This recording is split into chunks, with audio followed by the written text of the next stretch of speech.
KAILASA, the good God country. Hinduism has something great to offer. Hindu God, Paramashiva, is good. We love him not just because he gives us what we want, but because he is good, and he has so much to offer to the world that makes the best nation. Hindu God has life positive, all-inclusive, good, spiritual, social, political, and moral principles.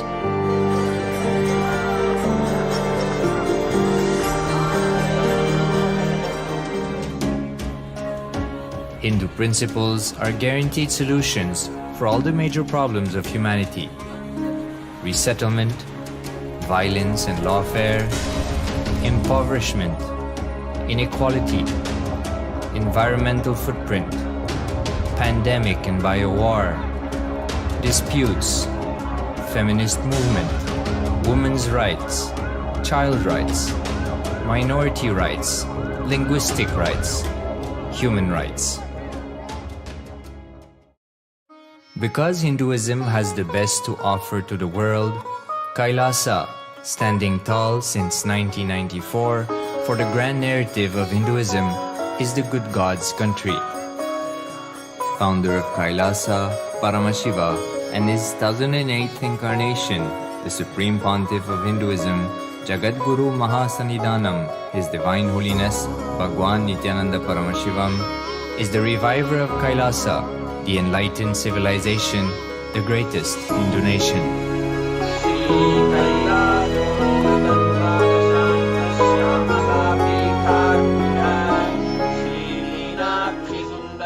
His Divine Holiness was birthed by his predecessors of enlightened masters,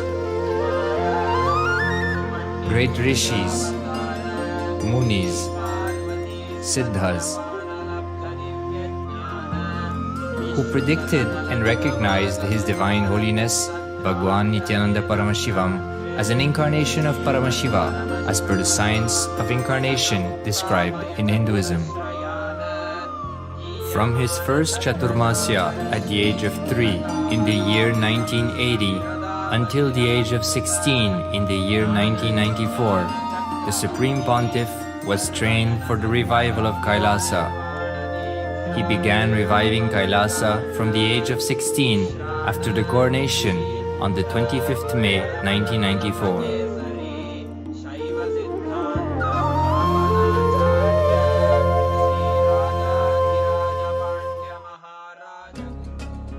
KAILASA that we see today is 26 years of sincere hard work of the reviver and Hindu diaspora all over the world.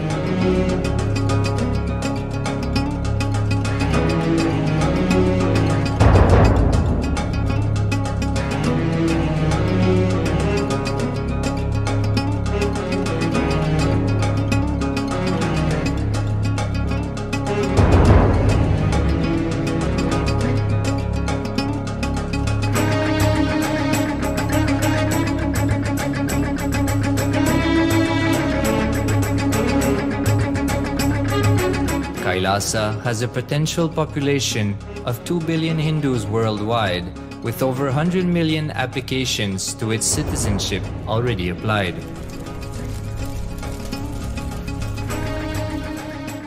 Hinduism has stood over 10,000 years as an enlightened civilization, has been a global beacon of spiritual and timeless wisdom, technology, culture.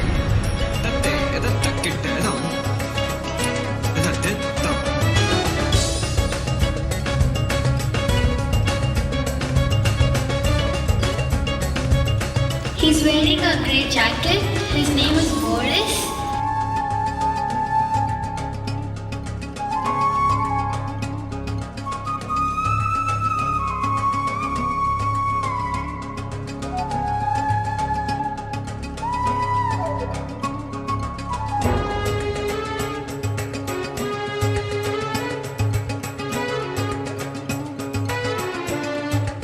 The world's ancient civilization produced more than 40% of the world's GDP.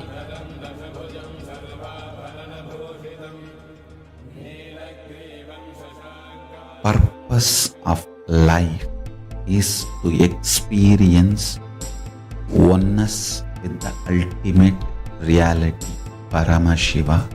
Life exists on the planet Earth for last 40 billion years, and 5 times life faced complete extinction on the planet Earth. But somewhere one DNA, one cell, living organism is thrown out of planet Earth, preserved inside a volcano rock.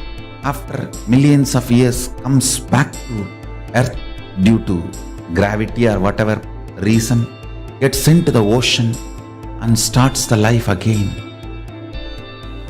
Sanatana Hindu Dharma is the conscious science to give breakthrough to your DNA through natural selection process and to your consciousness through the conscious decision process.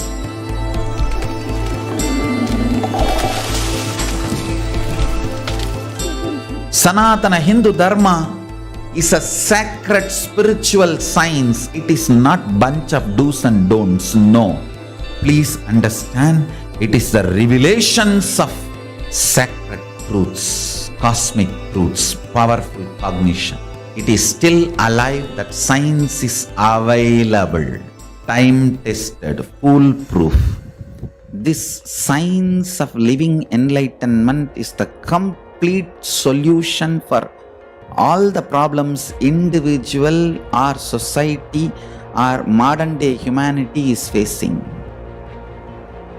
Then you will understand all the problems of the modern day humanity. Sanatana Hindu Dharma is solution. Whether the terrorism or climate change, natural calamities or man-made calamities, for all the problems humanity is facing, the only solution is science of living enlightenment, revealed by Paramashiva from the Vedagamas in the modern day through this body. I am a Hindu revivalist, not by any revolution, but by evolution and setting model communities. Understand? KAILASA is reviving the ancient Hindu enlightened civilization. Paramashiva manifested this KAILASA mandala, the enlightenment ecosystem and the lifestyle. I am going to revive this whole enlightenment ecosystem, KAILASA, by creating a model KAILASAs all over the world. I will work sincerely and revive this spiritual science, which is the core for enlightenment ecosystem, making you all manifest the state, space, powers, being, superconsciousness and KAILASA of Paramashiva, and making all of us manifest Paramashiva. In a world ravaged by war, ecological destruction, hatred and division, KAILASA stands as a bold vision of human potential, coexistence, organic living, and alignment with nature.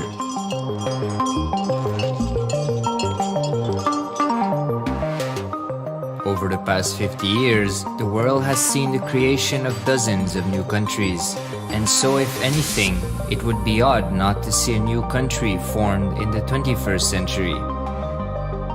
Without the protection of political legitimacy, there is an imminent danger that the great tenets, scriptures, and science of creating an enlightened civilization, which spanned 56 states, 200 kingdoms, 1700 samsthanas, and 10,000 sampradayas, will be forever lost to humanity.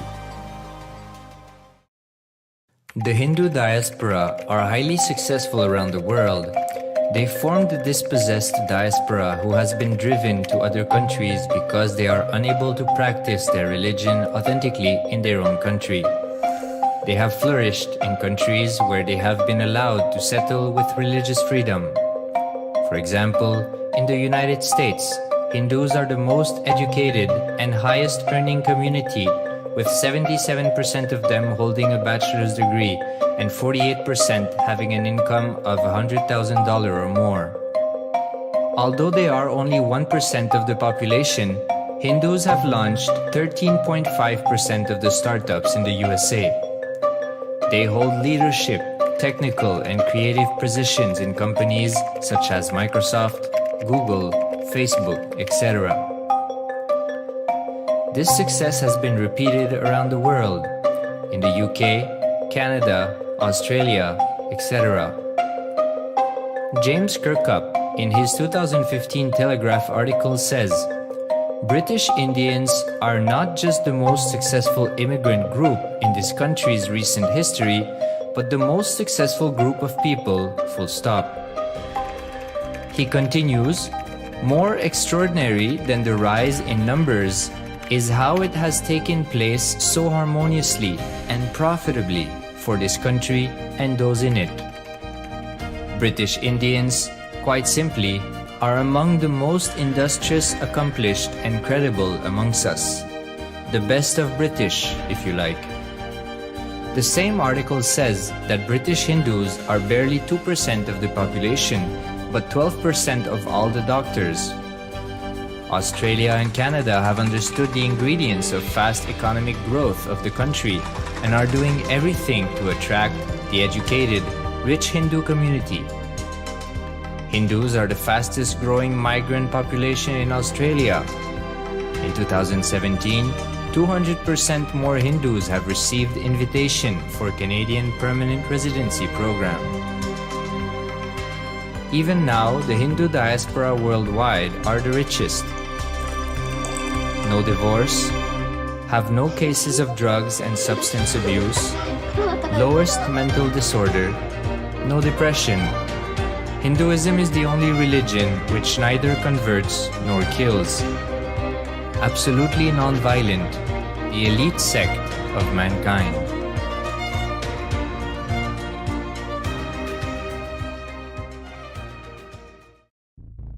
Because the Hindu diaspora worldwide and the Supreme Pontiff are successful in spreading their spiritual Hindu message of openness and inclusiveness against the forces of hatred and exclusivity, they have become the victims of relentless attacks by multi-armed apparatus of state power. Anti-Hindu forces, extremist caste, supremacist militant organization want a one ideology, Hinduism, under their exclusive domain. What they cannot digest into themselves, they systematically delegitimize and exterminate. Lawfare, assassination attempts, character assassination of the Supreme Pontiff of Hinduism, Jagadguru Mahasannidhanam, His Divine Holiness, Bhagwan Nithyananda Paramashivam.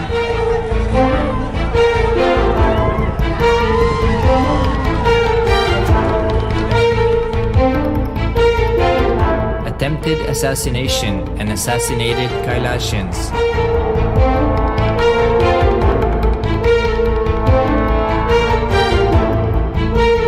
Sexual assaults and rape of female monks of Kailasa.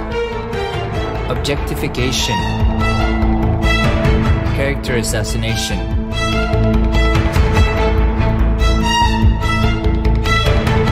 State-funded child abuse and sexual abuse on the children of Kailasa. Then I told I don't want to see a picture. Then I told I don't want to see a picture. Then they showed me a picture. State-operated embezzlement of funds, properties and assets donated by the Hindu diaspora worldwide for the purpose of the revival of Kailasa.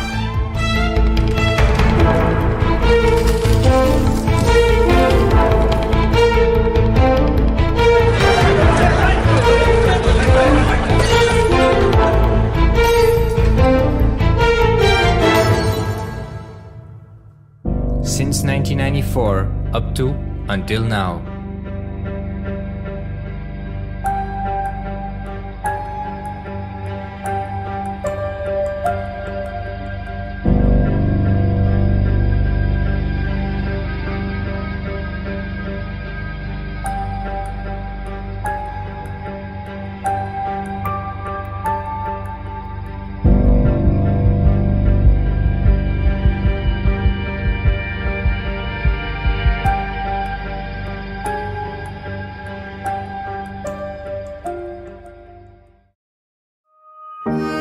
Building a nation is not a project accomplished overnight or by virtue of hope.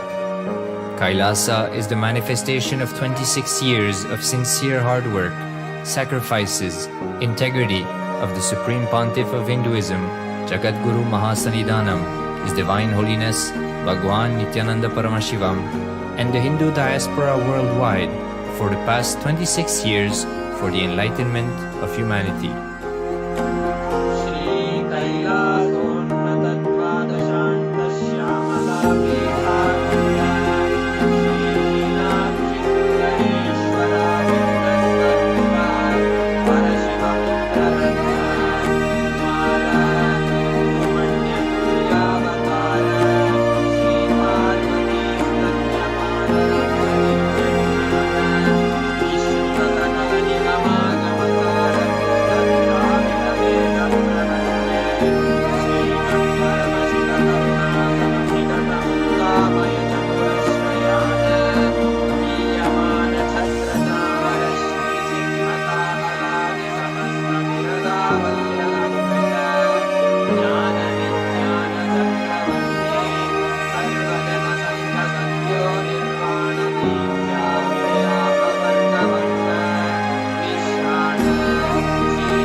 Since the beginning of time and space, Bhagwan Paramashiva, the all-powerful, all-pervasive, and all-knowing ultimate superconscious existence, revealed in the Vedas and Agamas, the source scriptures of Hinduism, the truths about himself and the manifested universe and its multidimensional and simultaneously existing dimensions and worlds, also known as parallel universes or vertical time zones. त्रुट्यादि प्रत्ययस्यार्थ कालो माया समुद्भवः. The Kala Tattva, which gives rise to the knowledge of various time zones and parallel universes such as Truti and others, is originated by Ananteshwara from the impure Maya. Bhagwan Paramashiva mentions that as we experience the various higher states of consciousness, we simultaneously experience the various time zones associated with them. We get transported to the parallel universes and experience the other dimensions of our own existence, of our own personality. Listen. Subarloka is all about stable bliss, absolute health and stable bliss. Maharloka is all about the highest peak possibilities.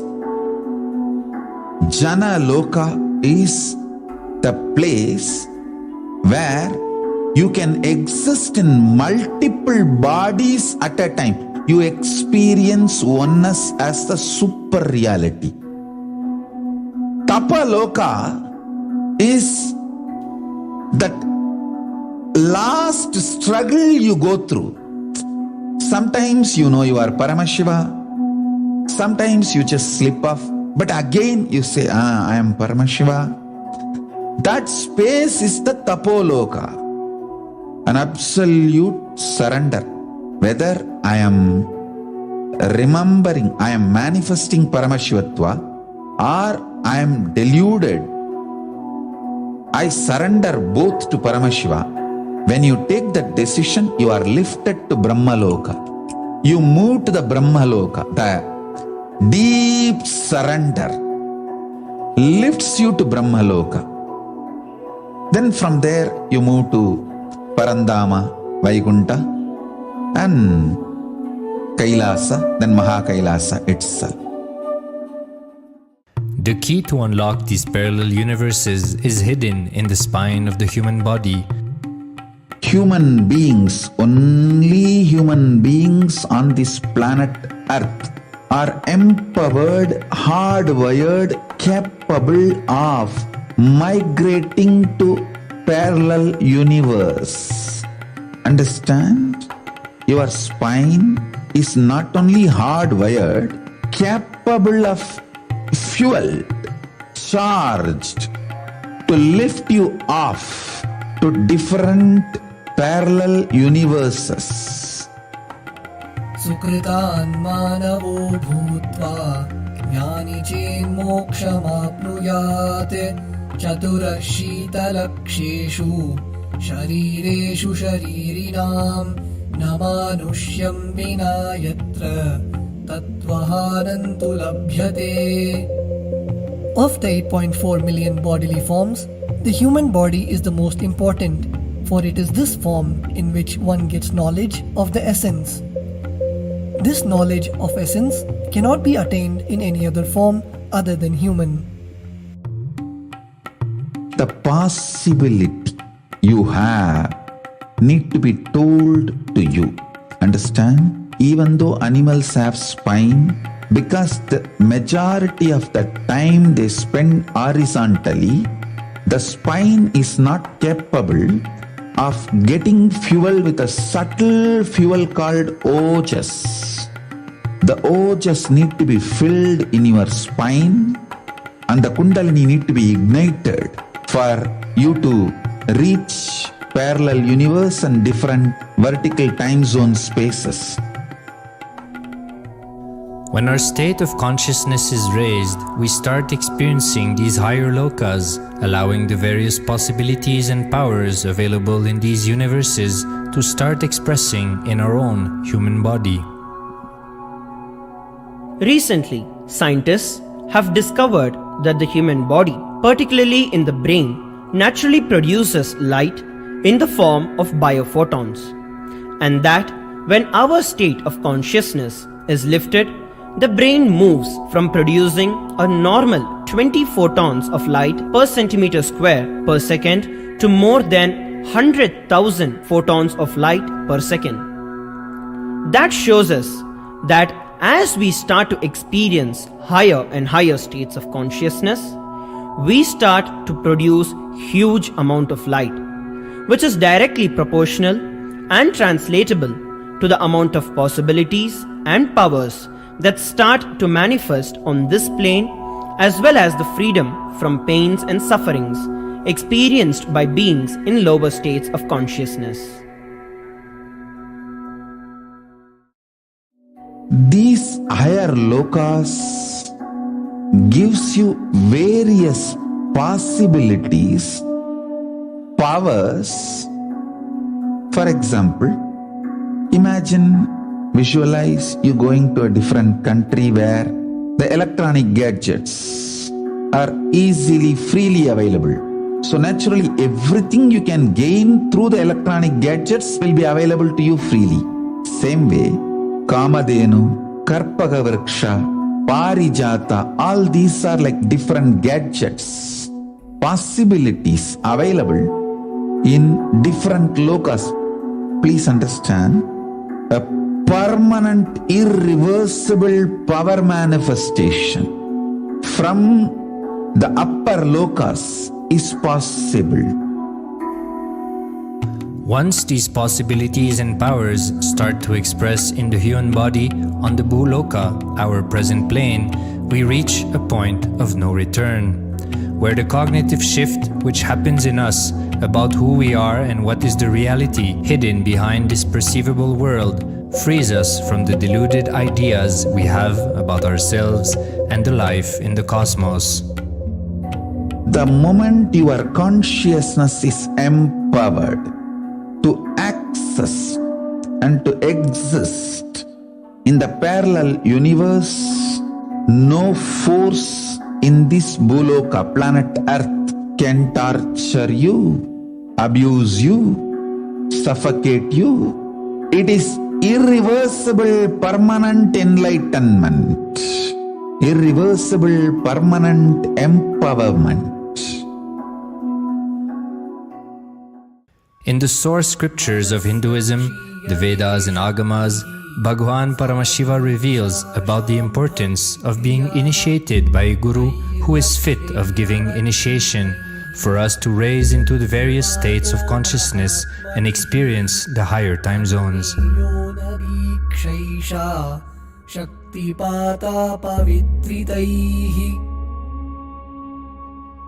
The potency of Anavamala, which veils the innate and essential nature of the soul, is set into the decaying phase by this specific activity.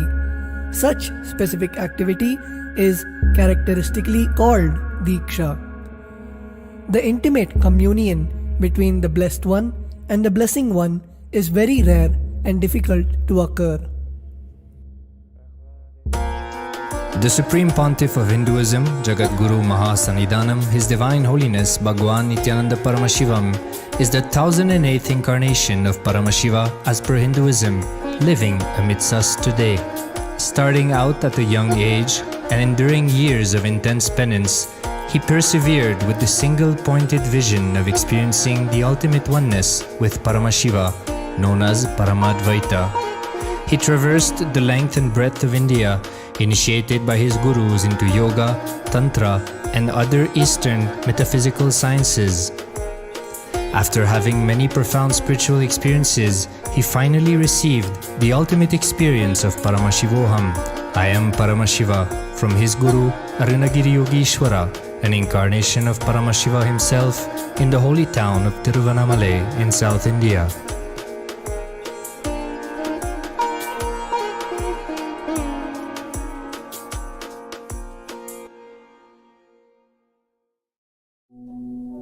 The brain is the body's most complex organ, containing more than 100 billion neurons, each of them in chemical and electrical conversation with up to 10,000 other neurons. Its sheer capacity to process the various happenings of life is astonishing.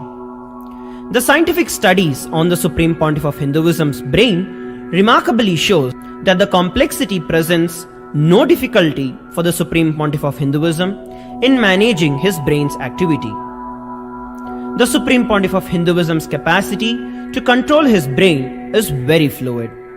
He can easily shift his brain function and alter his brain waves, allowing the travel into various time zones possible and effortless. The results from the scientific studies conducted on the Supreme Pontiff of Hinduism showed that the human body and brain is able to choose to alter the body and to travel to other dimensions at will. The possibility for people to experience the healing capabilities as well as the higher states of consciousness is an event of immense benefit for humankind. The science of altering the rates and progression of many physical diseases, mental instabilities, and ultimately the superconscious breakthrough has now been made available and achievable for today's humanity. The Supreme Pontiff of Hinduism is a bridge between the visible and the invisible. He is also a bridge between the age-old world of mysticism and the modern world of science and discovery. As brain research continues on a widespread basis, and as we appropriately bring the phenomena of mysticism into the realm of science for further study, we are taking strides on the path of physical and mental health as well as superconsciousness. I'm going to empower, enlighten each and every one of you with the fuel and energy of the parallel universe. It can make you tireless forever. It can just kill the boredom once and for all in your life. It can just make you manifest third eye power right now. You may experience intense levitation right now. You may experience absolute flexibility of the body and complete detoxification, a complete healing right now. There can be multiple possibilities. I'll infuse this intense supernal effulgence DNA, Tejas, Ojas, Kundalini Shakti into your spine to consciously lift you to Mahakailasa.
नित्यानन्दं परमसुखदं केवलं ज्ञानमूर्तिं द्वन्द्वातीतं गगनसदृशं तत्त्वमस्यादिलक्ष्यम् एकं नित्यं विमलमचलं सर्वधी साक्षिभूतं भावातीतं त्रिगुणरहितं सद्गुरुं तं Namami. Nityananda everyone, welcome to the Bhavasamadhi Darshan of Devi Parashakthi. Before we enter into the segment, KAILASA National Security Agency would like to have some mandatory security measures. Please be aware of all the security measures. Also, please be aware of all the important cautions. With this, we welcome all the Kailasvasis attending from Kailasa monasteries, gurukuls, temples, ashrams, and centers from around the world. We welcome all the Facebook, Instagram, NTV, Kailasa TV,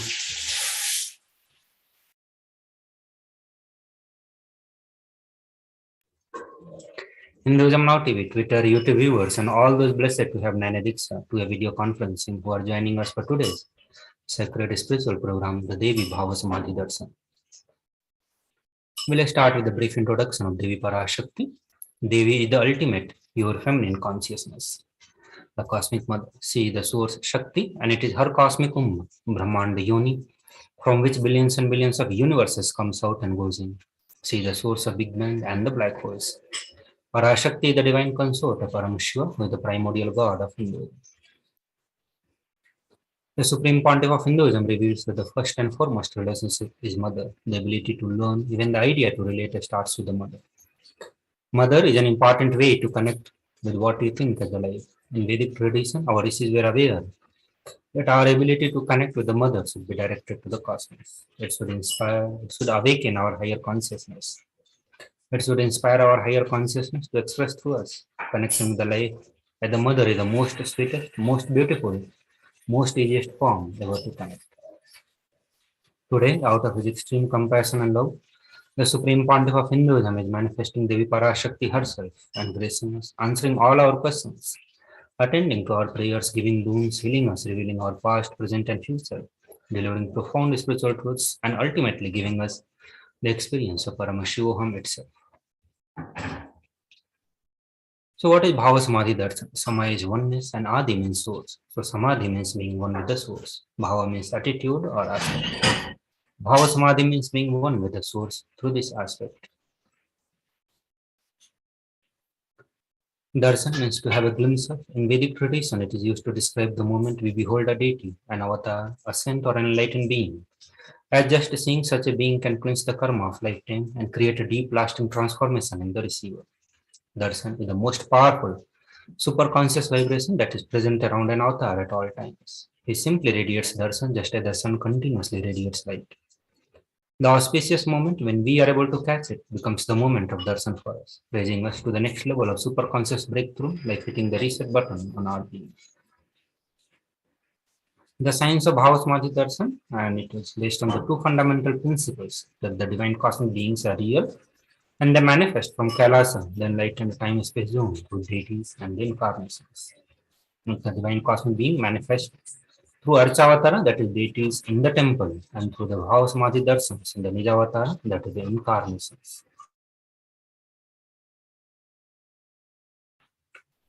Bhava Samadhi Darshan is the science of Nijavatara,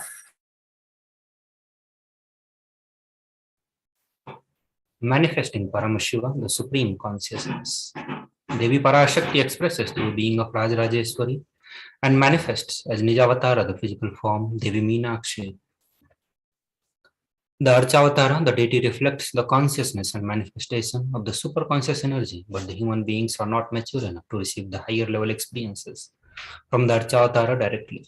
The avatar comes down to bridge the gap and create the experience of the superconscious energy in all of us. The Bhava Samadhi awakens our Kundalini Shakti, which is the latent potential energy in every human being. During darshan, the whole brain comes alive, turning into a superconductor of the conscious energy that heal, empower, and transform our life. During Bhava Samadhi darshan, our neurons mirror that of an incarnation. Mirror neurons activate and process all the movements or the information of the avatar just by seeing. Now we look into the Akashic readings. These are the readings from the cosmic archive. Akashic readings are not predictions, it is the reading from the cosmic archive. Beyond time, creation and destruction happen simultaneously. In the dimension of time starts the past, present, and the future. Because Akashic records are stored in Akasha, the space dimension, there is no past, no present, no future. That is why what we call as happening, yet to happen, are clearly already recorded. Now we look into the brief introduction of Supreme Pontiff of Hinduism. The Supreme Pontiff of Hinduism, Jagadguru Mahasannidhanam, His Divine Holiness Bhagavan Nithyananda Paramashivam, is the reviver of KAILASA, a macrocosmic, ancient, enlightened Hindu civilization. Supreme Pontiff of Hinduism is the 1008th incarnation of Paramashivam, as per the Hinduism, recognized by his predecessors, who are enlightened masters and adepts. Supreme Pontiff of Hinduism has made the science of power manifestation, yoga and temple-based universities a lifestyle for humanity. Before the year of 1981, Supreme Pontiff of Hinduism was identified as the 1008th incarnation of Paramashivam by the spiritual adepts and the enlightened masters of Hinduism. In the year 1981, he was initiated into Bala Sannyas and Chaturmasya at the age of 3.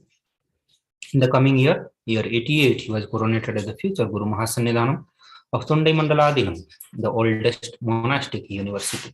And in the year 1994, he was appointed as the successor of Arunachala Swarnapitha by the Guru Parampara. In the year 1999, he founded the mission Nithyananda Sangha to revive Kailasas internationally. In the same year, he was also coronated as the successor of Kashi Swarnapitha. These are the pictures of Guru Parampara of Arunachala Swarnapitha.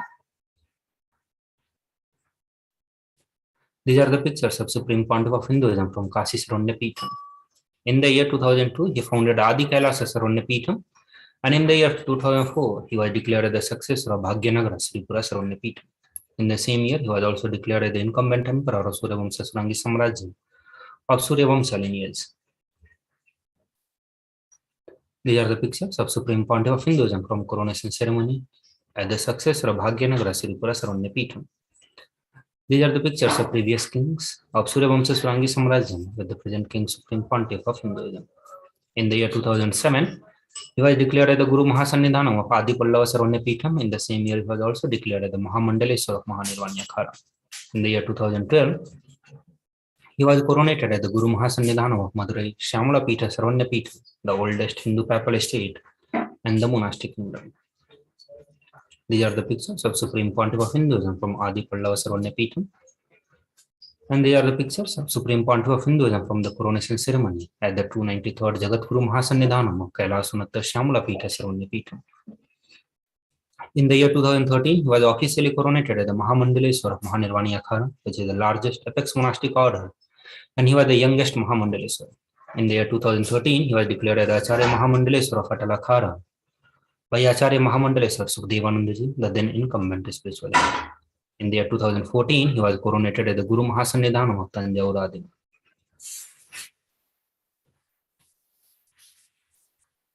These are the pictures of Supreme Pontiff of Hinduism from the coronation ceremony at the Mahamandaleswar of Mahanirvanya Khara.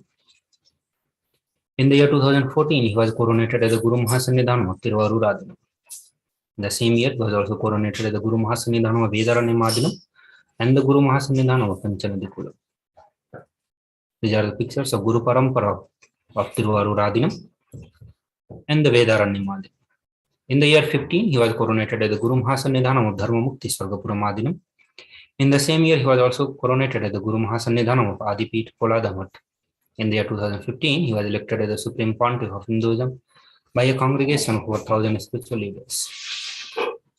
These are the pictures of Guru Mahasannidhanam of Dharma Mukti Swargapuram Adinam. So now we'll be looking into the various global initiatives taken by Supreme Pontiff of Hinduism. 28 years of relentless humanitarian services and initiatives including free vegetarian food, medical services, natural disaster relief, women empowerment initiatives, conflict resolutions, peace initiatives, sustainable Hindu practices through various international agencies and the bodies. He has authored more than 300 books, 10,000 articles in 3 languages, English, Tamil, and Sanskrit, that has been translated into 50 languages with over 1,000 titles. Over 20 million copies of books and articles has been sold, read, and downloaded. He has established the largest Hindu library with over 1 million books, 1 million pounds of scripture, and over 20 million digital books. He is revered as the most prolific, most viewed guru in the digital world, read and watched by 1 billion plus followers. Over 10,000 hours of discourses, over 1 million views on the social media. He is respected as a commentator of all the sacred scriptures such as Upanishads, Bhagavad Gita, Shiva Sutras, Yoga Sutras, Ashtavakra Gita, Jaina Sutras, and other scriptures. He is honored as the leader of Hinduism, the most awarded, internationally recognized Hindu leader. Acclaimed as one of the top 100 spiritually influential living personality by Watkins Mind, Body, Spirit magazine. The Sovereign Order of KAILASA, led by the Supreme Pontiff of Hinduism, Bhagavan Nithyananda Paramashivam, and Nithyananda Order of Monks, nuns, and Hindu diaspora working for global peace and to give superconscious breakthrough to humanity. He is also the establisher of largest Hindu university in the world with the satellite campuses in 150 countries. He is also the establisher of 1,000 plus KAILASA Enlightenment ecosystem, founder and reviver of over 100 Sarvanya Peethams. So with this, we'll be moving to the next segment, and there we'll talk about the science of power manifestation. We'll do so after a short break. Please stay tuned.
Nithyananda, welcome back to the Bhavasamadhi Darshan.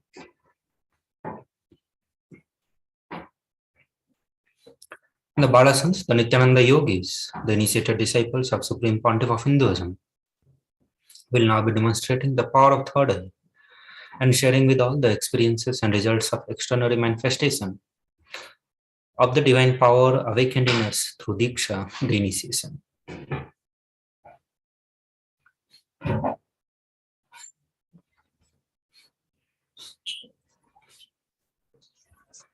In today's Bhavasamadhi Darshan, all of us will be receiving the initiation into third eye awakening and the various other powers with the blessings and the grace of Supreme Pontiff of Hinduism. We'll be manifesting the powers of third eye, seeing with the eyes blindfolded. Third eye, which is the cosmic browsing center located between the brows, which upon initiation one can effortlessly express powers and see through the third eye, just as you do with the two eyes.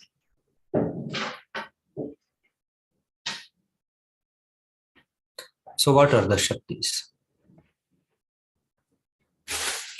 In the Vedagamas, the source scriptures of Hinduism, Paramashiva reveals in elaborate detail that every human being is hardwired to be able to manifest more than 463 powers. Manifesting powers are described as the system, method, and the science for human beings to explore the various possibilities, powers, and have access to the various states of consciousness. The Shaktis manifest from the fundamental cognition that you are divine and you need to manifest divine, and not that you are a man and you need to reach divine. Now we'll be looking into some of the fundamental differences between the Shaktis and the Siddhis. The Shakti is expressed from the space of enlightenment as a side effect of feeling connection with the divine and the high integrity with the Guru. Shaktis are the source of enlightenment. Siddhis are the powers that manifest from tapas or penance for enlightenment. Siddhis are on the path of enlightenment. The Shaktis of Paramashiva manifest through ordinary human being in an extraordinary way after initiation from the avatar. Shaktis are permanent, whereas Siddhis are not permanent, and they may divert you from enlightenment. Paramashiva, who is the source of Shakti, is the primordial divinity in Hinduism, the ultimate reality and cause, which is self-effulgent, Swayam Prakasa, all-pervading, unchanging beyond time, space, form, and causality. At the fundamental base of Avyakta, the unmanifest, and Vyakta, the manifest existence, he performs the Panchakritya, or the five cosmic acts of Srishti, Sthiti, Samhara, Tirobhava, and Anugraha. The Supreme Pontiff of Hinduism, Jagadguru Mahasannidhanam, as the 1008th living incarnation of and representative of Paramashiva, the reviver of KAILASA, the ancient enlightened Hindu civilizational nation, and the great cosmic borderless Hindu nation. Ever since the beginning of the civilization, the Sanatana Hindu Dharma has been cradle of the enlightened beings and highly advanced sciences. It was where the science of enlightenment and the powers was lived and taught at the lifestyle. For the very first time in the modern day, Supreme Pontiff of Hinduism is reviving these yogic sciences and transmitting it to the world at a record-breaking, never accomplished before. The knowledge and the science of manifesting the Shaktis are passed down from the one generation to the next generation through Diksha by the enlightened Gurus. Supreme Pontiff of Hinduism, being recognized as an incarnation at a very young age, was trained and taught these sciences to revive the initiations and the knowledge depository for billions to manifest. The power from the discipline of Vedanta, Tantra, Sri Vidya, Yoga, Yogic powers, Mantra Shastra, Siddha Vidya, the science of Aushadha, Advaita, Bhakti Yoga, Paramashiva Jnana, and the Paramashiva Vijnana.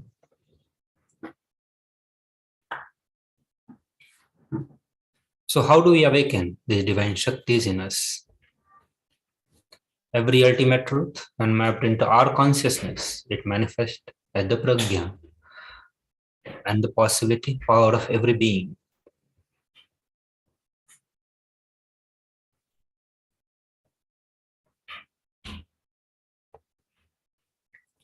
So now we'll be looking into some of the aspects of evidences to authenticate the science of power manifestation. The first one being the Shastra Pramana, that is eternal, unchangeable truths revealed in the source scriptures. Apta Pramana are the experiences and result of Aptas or authorities of Hinduism.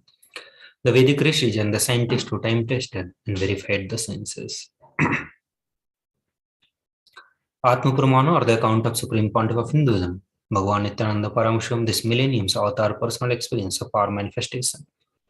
Pratyaksha Pramana are the empirical evidences from the observations and the scientific experimentations. Vedas, which are the ultimate superior authorities for Hindus. Vedas are the pure science where the ultimate truths are explained. Agamas are the scripture where the applied technology, the applied science is expanded. Vedas and Agamas, Veda-Agamas are given the status of Shruti, that they are directly revealed by Paramashivam. They are the ultimate, eternal, unchangeable truths. A reference cited from the Shastra or the source of scripture is called Shastra Pramana. So now we'll be looking into the Shastra Pramana, Apta Pramana, Atma Pramana, and Sakshi Pramana for the power of body scanning. So in this power of body scanning, one awakens to ability to scan the illnesses, disease, medically diagnosed issues, and provide solutions through the third eye. The Shastra Pramana is from Vijnana Bhairava Tantra, where Bhagavan Paramashiva says, cognize deeply that from subtle to subtlest constitutive principles of your whole body or of the whole universe simultaneously consist of the essential reality. They are being absorbed in their source cause. By the experience of such restful awareness, one becomes complete from all the thoughts, and the ultimate universal divine power, Para Devi, is revealed, and the supreme power manifestation happens. The Apta Pramana, the reference of power of body scanning from the life of Siddha Tirayar, who was a great Siddha and one of the prominent disciples of the Agatyar. One day, a man suffering from the severe headache comes to Agatyar for healing. Agatyar uses the power of body scanning and identify the root cause of the headache. He reveals that there is a small Thirai sitting in the person's brain. Agatyar immediately instructs Tirayar, his disciple, to perform an open-heart surgery and remove the Thirai. After the surgery is completed successfully, the person is healed and the cured of the headache. Thus again the name Tirayar. The Atma Pramana, and this is from the account of Supreme Pontiff of Hinduism. On 22nd December 2019, Supreme Pontiff of Hinduism revealed how he uses the power of body scanning. Paraphrasing his own words, only when I had the multiple compound hand fracture, I was forced to go for surgery and therefore for medical checkups related to that. At that time, they detected heavy metal quantity in my different organs. It was revealed that I had been poisoned without our knowledge. I immediately used diagnostic method instead of medical facilities to study the body conditions due to the poisoning. Through the body scanning, I found out what the problem imbalances had happened and where the balance has to be done. I used allopathy as the second opinion to verify my findings. These are the various Sakshi Pramana, the experiences and result of extraordinary manifestation happening through the initiated disciples of Supreme Pontiff of Hinduism. So with this, we come to end of this segment of Bhavasmadhi Darshan. We'll be moving to the next segment after a short break. Please stay tuned.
Hello everyone, welcome back.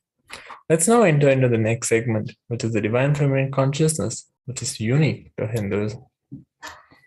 The unique contribution to the spiritual consciousness from the Vedic tradition is a sacred feminine worship.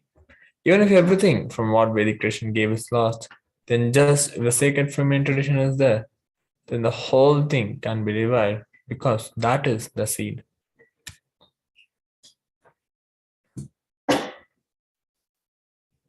Hinduism has at least 10,000 sampradayas or subsects, and if all sampradayas are lost for some reason, and only this one sampradaya, the Devi worship remains, the whole thing can be brought back.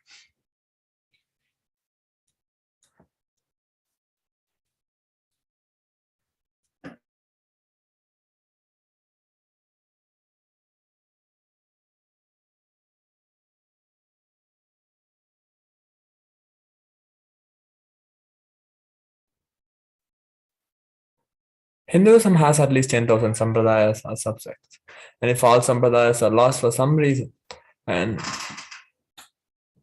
this one sampradaya, the Devi worship remains, the whole thing can be brought back because that is the seed.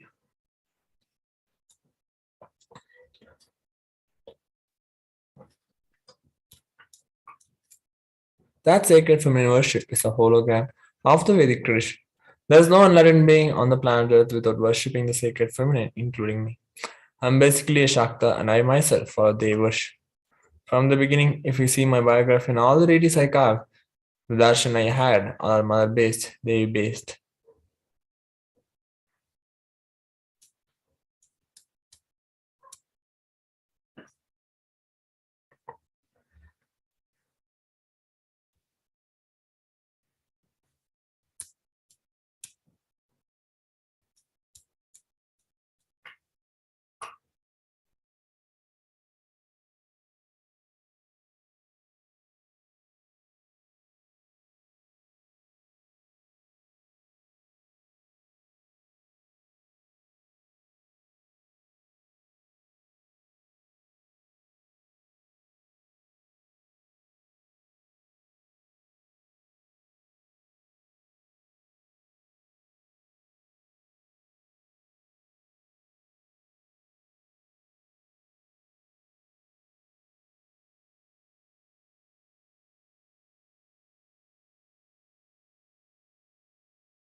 Sri Ramakrishna, a great avatar who lived from 1836 to 1886, says Shiva is Brahman, but Devi has the key to reach Brahman.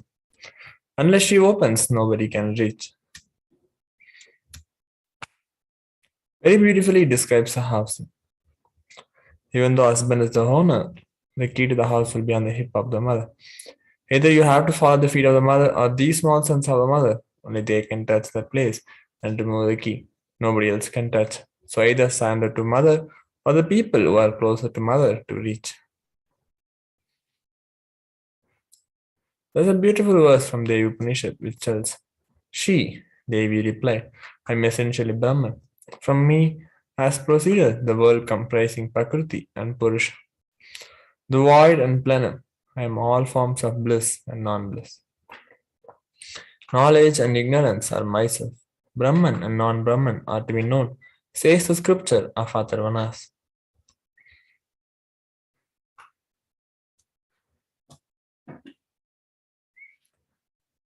Verse 3 from the Devi Upanishad which tells, I am the five elements as also what is different from them.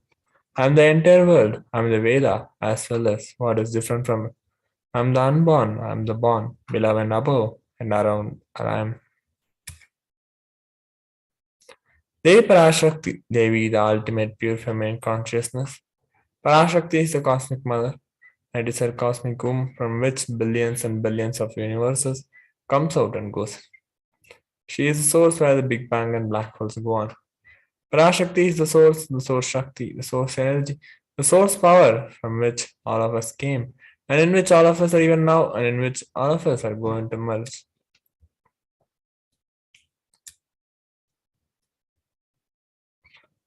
Out of her extreme love and compassion, Parashakti herself is manifesting through the embodied form as the Nijavatar of Supreme Pandava Hindus, gracing us, answering all our questions, attending to our prayers, giving boons, healing us, revealing our past, present, and future, delivering profound spiritual truths, and ultimately giving us the experience of Paramashivoham itself.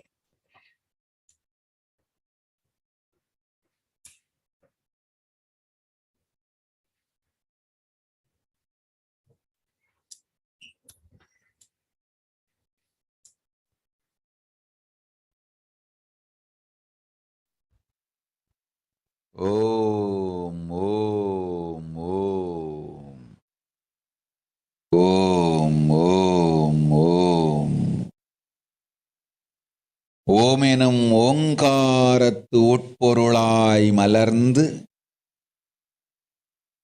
உயிர்த்தெழுந்து இறையனார் இடப்பாகத்திருந்து குமரிக்கண்டம் ஆளும் மீனாட்சி மலர்ந்தேன் இங்கு நல்லருள் செய்திடவும் நல்வாக்கு தந்திடவும் ஆனந்தம் ஞானத்தொடு பூரண அன்பு ஏகம் அநேகமாய் ஆகிய இப்புலகிற்கு பரமசிவன் ஞானம் தர வந்தேன் பராசக்தி மீனாட்சி அருளாட்சி அரசாட்சி பொருளாட்சியோடு நன்மாட்சிமையோடு ஆட்சி செய்யும் பராசக்தி மீனாட்சி நான் கருணையே வடிவாய் கண்மலர்ந்து நன்மை செய்திட வந்திட்டேன். மாந்தர்கள் கேளுங்கள் இந்த பெருநன்மை சத்தியத்தை, கேட்டு நீங்கள் வாழ்ந்திட கேடும் பெருந்துக்கமும் உங்களுக்கில்லை. கேட்டிடுங்கள். இவ்வினாடி என்னை கண்டுகொண்டும் கேட்டுக்கொண்டும் இருக்கும் உங்கள் எல்லோர்க்கும் நான் அளிக்கும் தீட்சை, நானே நினைப்பும் மறப்பும் கடந்த உயிர்ப்பாய் உங்கள் எல்லோருக்குள்ளும் இருக்கின்றேன். பரமசிவோகம். Paramashivoham, Paramashivoham, Paramashivoham, Paramashivoham, Paramashivoham, Paramashivoham. இதை தீட்சையாய் ஏற்று இதே உணர்வோடு அமர்ந்திருங்கள். உங்கள் எல்லோருக்கும் எல்லா நன்மையும் வரமும் ஞானமும் அருளும் அளிக்கின்றேன். ஓங்காரத்தின் உட்பொருளாய் வேதமொடு ஆகமம் மெய்யாய் வெளிப்பட்டு உபவேதங்கள் உபாகமங்கள் அனைத்துமாய் உயர்ந்து நின்று தத்துவங்கள் ஆராய் உண்மையை செப்பி ஜகம் முழுவதும் ஞானம் அளிக்கும் பாரதி பராசக்தி மீனாட்சி நான். ஆய கலைகள் 64 உடலும் மனமும் உயர்வை அடைந்திடும். பரமசிவ சக்திகளை உங்களுக்குள் மலர்த்தவே வந்திருக்கின்றேன். அஷ்ட சித்திகளும் அஷ்ட கன்மமும் ஆதி சக்தி பரமேஸ்வரியாய் மலர்ந்து உங்கள் அத்துணை பேருக்கும் ஆனந்தம் அளிக்கின்றேன். அஞ்சாதீர், ஆனந்தத்தோடிருப்பீர். ஓம் ஓம் ஓம் ஓம் ஓம் ஹ்ரீம் ஓம் ஹ்ரீம் ஓம் ஹ்ரீம் ஓம் ஹ்ரீம் ஓம் ஹ்ரீம் ஓம் ஹ்ரீம் ஓம் ஹ்ரீம் ஓம் ஹ்ரீம் ஓம் ஹ்ரீம் ஓம் ஹ்ரீம்.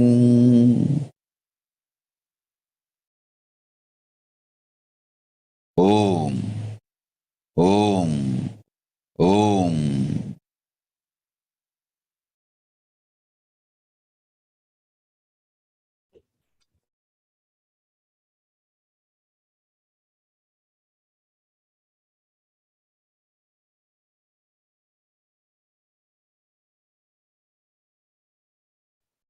From the words of Devi Parashakthi herself, raising as Omkara, expressing as Vedas and Agamas, blossomed as Rimkara, filled as Parashodasi, living in 40 triangles, the Kailasa Swami, who is in Kailasa, Sri Purachintamani, Parashodasi, sitting as part of Parashiva, Parameshwari, who rules the world, Paramashakti, known many, Meenakshi.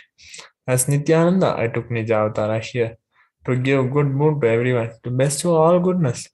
Hiranyagarbha Swarupini, Brahmanda Yoni, Shami, Chandramouli, Prabala, Aparna Mahaparvati, Savitri, Navayavana, Samrajya Lakshmi, Parameshwari, Parashodasi, Meenakshi. Taking the form of Nithyananda, I came here as Nijavatara with great compassion. I'm blessing dozen people. To do good to all of you, I took the form of Nithyananda and came down as Nijavatara. How to receive Devi Parashakti? Literally, you are seeing Paramashivam Parashakti at that moment. She is there in your screen, so always receive her very traditional. Keep 2 betel leaf, 1 banana, 1 betel nut, and 1 coin in front of the screen. Watch Devi, and coin is considered as a traditional dakshina. In Hindu tradition, it can be the lowest value. In India, it can be in 1 paise. In US, it can be a cent. I am not trying to monetize. Keep it in 1 cent. It is okay. So for 100 days, if you have darshan, it will add up to $1. In India, in 1 paise is okay. Offer that to Devi, and after darshan is over, do namaskar. Eat the banana, betel leaf, and betel nut. Take it as prasadam immediately. Collect those coins and send it to LA temple. This betel leaf, betel nut may look too small, but in a few days you will see how much it adds to your sentiment that really she is there. You will not take the Devi darshan for granted. Rituals will break your monotonous unconscious mentality and lifestyle and remind you and raise you to the powerful cognition and will break your unconscious behavior.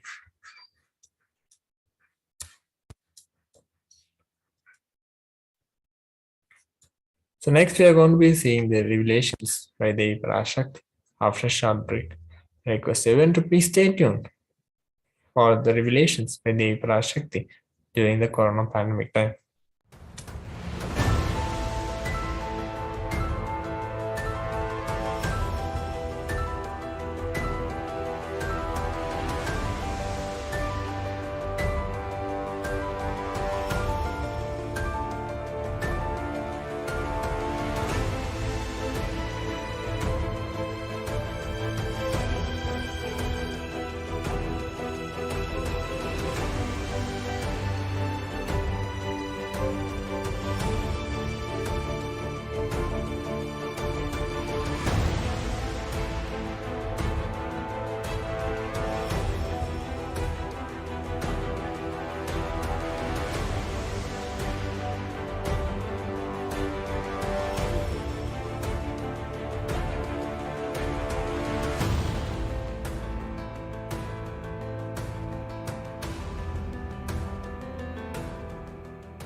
ஓம் ஓம் ஓம் ஓம் ஓம் ஓம் ஓங்காரத்துயர்ந்து பாங்காய் வேதமொடு ஆகமமாய் வெளிப்பட்டு ரீங்காரமாய் மலர்ந்து பரஷோடசியாய் நிறைந்து 40 முக்கோணம் வாழும்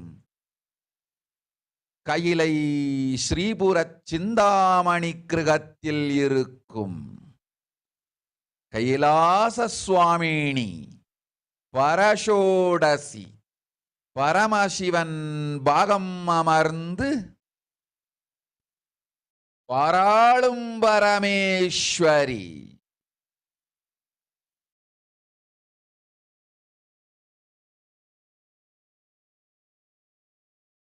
பரமசக்தி மனோன்மணி மீனாட்சி நித்யானந்தனாய் நிஜாவதாரம் கொண்டேன் இங்கு எல்லோர்க்கும் நல்வரம் தந்திட எல்லா நன்மையும் அருளிட ஹிரண்ய கர்ப்பஸ்வரூபிணி பிரம்மாண்டயோனி சாம்பவி சந்திரமௌலி ரபலா அபர்ணா உமா பார்வதி சாவித்ரி நவயவனா சாம்ராஜ்யலக்ஷ்மி பரமேஸ்வரி பரஷோடசி மீனாட்சி நித்யானந்தனாய் உருக்கொண்டு இங்கு நிஜாவதாரமாய் வந்தேன். அருட்பெருங்கருணையினால் அருளுகின்றேன் கேளுங்கள். மக்களே, உங்கள் எல்லோருக்கும் நன்மை செய்யவே நாம் இங்கு நித்யானந்தன் வடிவு கொண்டு நிஜாவதாரமாய் இறங்கி வந்தோம். இந்திய நாட்டு மக்களே, கேட்டுக்கொள்ளுங்கள், நன்றாய் கேளுங்கள்.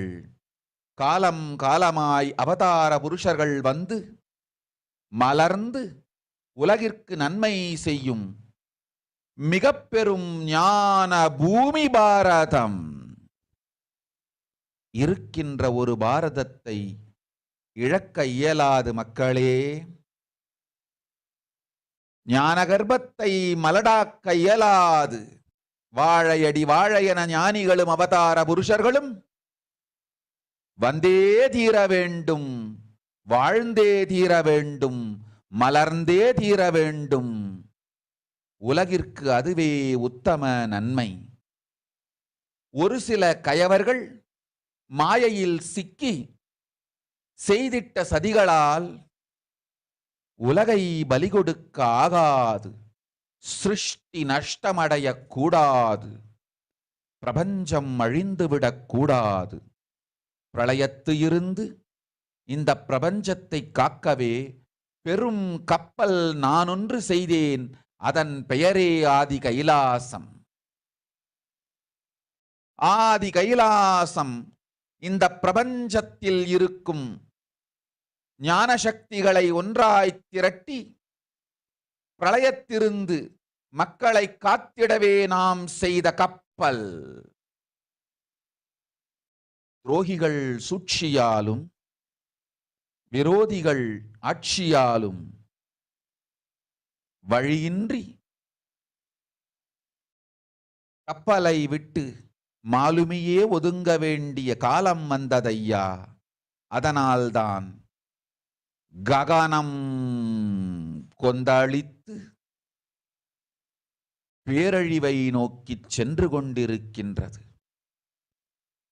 மக்களே, அறியாத தனத்தினால் மாயையில் சிக்கி குழந்தைகள் தவறு செய்தாலும் பிரபஞ்சம் அழியாது காக்க வேண்டியது பராசக்தி, பரமசக்தி, பரஷோடசி மனோன்மணியின் பொறுப்பென்பதால் சத்தியங்கள் சிலவற்றை சொல்லுகின்றேன், நன்றாய் கேட்டுக்கொள்ளுங்கள். அடுத்த சில மாதங்களில் 1000 அல்ல, லட்சம் அல்ல, கோடியில் உயிர்கள் பலியாகும். இந்திய நாட்டினில் கோடியில் உயிர்கள் பலியாகும். உண்மையை சொல்லுகின்றேன், நன்மையை சொல்லுகின்றேன், தேடிக்கொள்ளுங்கள் உங்கள் வாழ்க்கைக்கு பாதுகாப்பை. ஆதி கைலாசத்தை நிர்வகிக்கும் அன்பர்களே, நன்றாய் கேளுங்கள். 12 ஆண்டுகளுக்கு முன்பாக வரப்போகும் இந்த மாபெரும் பிரளயத்தை தெரிந்து கொண்டு உலகில் இருக்கும் எல்லா ஔஷத சக்திகளையும் ஒன்றாய் திரட்டி நவபாஷாணத்து நிறுத்தி ஆனந்த லிங்கமாய் வைத்திய சரோவரத்தில் ஸ்தாபித்து வைத்தேன். வருகின்ற குரு பூர்ணிமையோடு 12 ஆண்டுகள் அந்த ஞான ரசவாதம் பழுத்து முதிர்ந்து முழுமையான நவபாஷாண லிங்கமாய் மலர்ந்து விடுகின்றது. வருகின்ற குரு பௌர்ணமியில் இருந்து வருகின்ற எல்லோரும் அங்கு வந்து நவபாஷாண தீர்த்தத்தில் தீர்த்தமாடிச் செல்ல அனுமதியுங்கள். அதற்கு வகை செய்யும் விதத்திலே நல்ல முறையிலே எல்லா நன்மையும் செய்து வையுங்கள். இந்த தீர்த்தத்தில் தீர்த்தமாடியோர்க்கும் அந்த தீர்த்தத்தை அருந்தியோர்க்கும் கொரோனா கொடுந்தொற்று வராது, மரணம் இல்லை, துக்கம் இல்லை. இது அறிவியல் பூர்வமாய் அனுபவபூர்வமாய் நிரூபிக்கப்படும். அதனால் கோடிக்கணக்கில் மக்கள் வரிசையில் நின்று தினந்தோறும் வந்து நவபாஷாணத்தாலான ஆனந்த லிங்கத்தில், நித்யானந்த லிங்கத்தில் நீராடி வணங்கி நன்மை பெற்றுச் செல்வார்கள். நன்றாய் கேளுங்கள் மக்களே. ஆதி கைலாசத்து நிர்வாகிகளே, இந்த ஒரு சேவையை உலகத்திற்கு செய்யுங்கள். நீங்கள் செய்த எல்லா கர்மங்களுக்கும் பிராயஷ்சித்தமாகும். நல் அமைதியும் ஞானமும் யோகமும் உங்களுக்கும் கிட்டும், உலகத்திற்கும் கிட்டும். 12 ஆண்டுகள் முன்பாக பராசக்தி நான் செய்து வைத்த நவபாஷாணம் சித்தித்து புளித்து பழுத்து முதிர்ந்து ரசவாத யோகத்தில் சித்தியாகி இன்று நிறைந்த நவபாஷாண நித்யானந்த லிங்கமாய் வைத்திய சரோவரத்தில் மலர்ந்திருக்கின்றது. இதை செய்த காரணம் வரப்போகும் பிரபஞ்சத்தின் பிரளயத்திலிருந்து மக்களை காத்திடவே. எல்லோரும் கேளுங்கள்.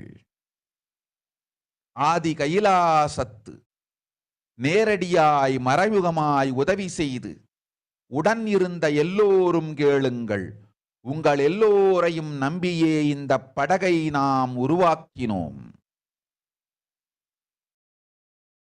இந்த பெரும் சேவையில் எல்லோரும் வந்து பாகமாயிருந்து கொரோனா வராதவர், வந்தவர், வந்து நீங்கியோர், இவர்கள் எல்லோருக்கும் மாபெரும் மருந்து நவபாஷாண நித்யானந்த லிங்கத்து தீர்த்த விருந்து. எல்லோரும் வந்து நல் நீராடி தற்காப்பும் பெற்று நோய் கண்டவர் நோயும் தீர்ந்து நன்மையெல்லாம் அடைந்திட இந்திய நாட்டு மக்களே, உங்களால் இயன்றதை செய்திடுங்கள். உங்கள் எல்லோர்க்கும் நல் பாதுகாப்பும் உண்டு, நல்லதும் உண்டு. என்னை இழந்தாலும், என்னை நீங்கள் மறுத்தாலும் உங்களை நான் காப்பேன். அஞ்சாதீர்கள். பெருங்கருணை பேரருளால் நான் செய்து வைத்த கப்பலை உபயோகித்து இந்த ஆழிப் பிரளயத்தின் பெருங்கூத்து ஊழிக் கூத்திலிருந்து உங்களை காத்துக் கொள்ளுங்கள். உண்மையை சொல்லிவிட்டேன், நன்மையை சொல்லிவிட்டேன். பிராயஷ்சித்தம் வேண்டுமென்றும் காப்பாற்ற வேண்டுமென்றும் கதறிய பக்தர்கள் எல்லோருக்கும் பெருங்கருணையினால் தீர்வை தந்து விட்டேன். அன்பர்களே, பக்தர்களே, சீடர்களே, என் சொல் கேட்கும் நேர்மையான தொண்டர்களே, புயல் என புறப்படுங்கள் ஆதி கைலாசத்திற்கு.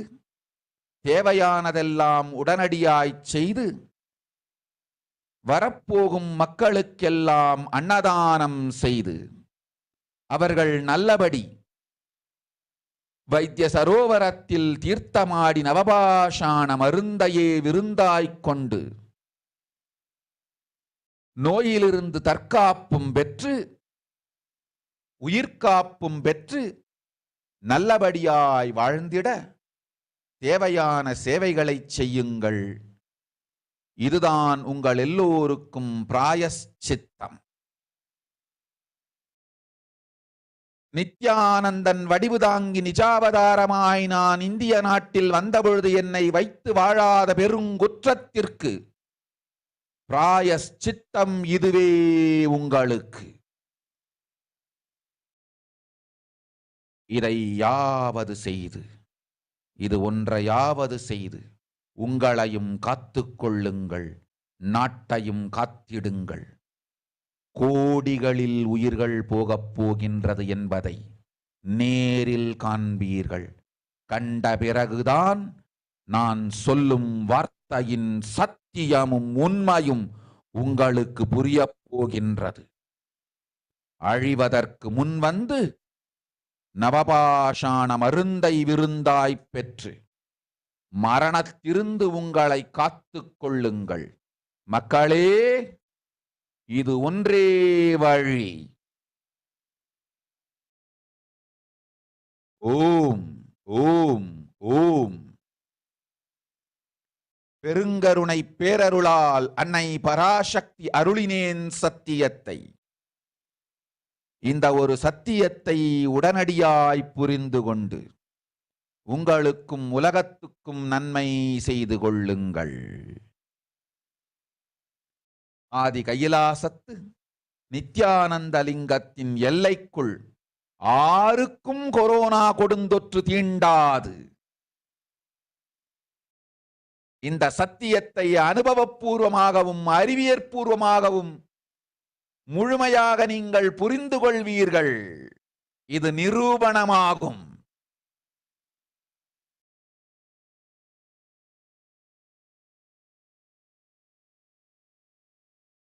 அன்னை பராசக்தி 12 ஆண்டுகளுக்கு முன்பாக உள்ள ஞான ஔஷத சக்திகள் அனைத்தையும் பிரம்மாண்ட யோனி ஹிரண்ய கர்ப்பத்திலிருந்து கொண்டு வந்து உருவாக்கி வைத்த நவபாஷாண லிங்கம் இன்று பிரளயத்திலிருந்து காக்கும் பெரும் கப்பலாய் உங்களுக்கு ஊதாவும். என இழந்தாலும் நான் செய்து வைத்த இந்த ரசவாத ஞானத்தின் துணை இழக்காமல் உங்களை நீங்களே காத்துக் கொள்ளுங்கள். இது ஒன்றே வழி. மக்களே, இது ஒன்றே வழி. ஓம் ஓம் ஓம் ஓம் ஓம்.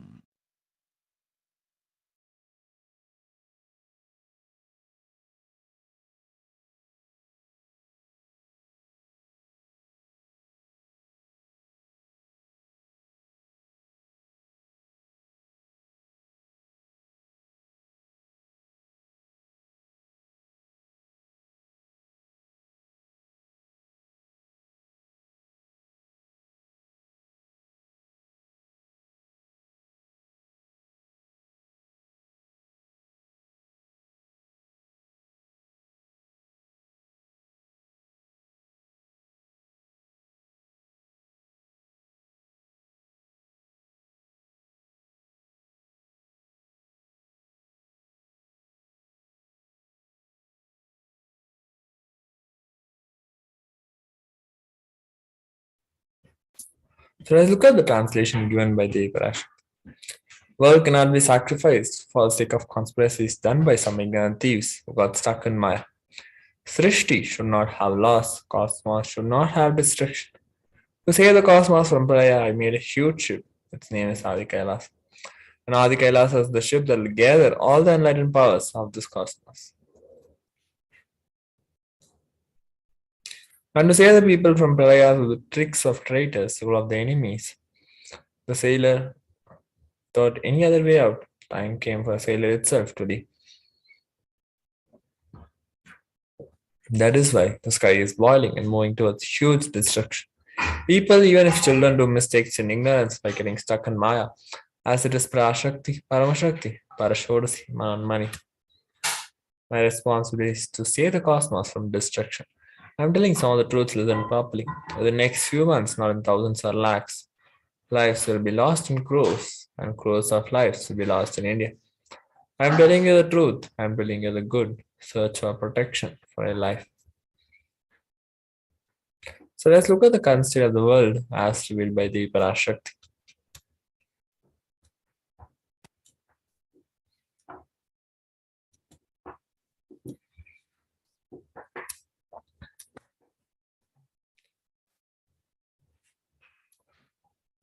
Authorities in 223 countries and territories have reported about 5 crore confirmed cases and 6 lakh deaths since China reported its first cases to the World Health Organization (WHO) in December 2019.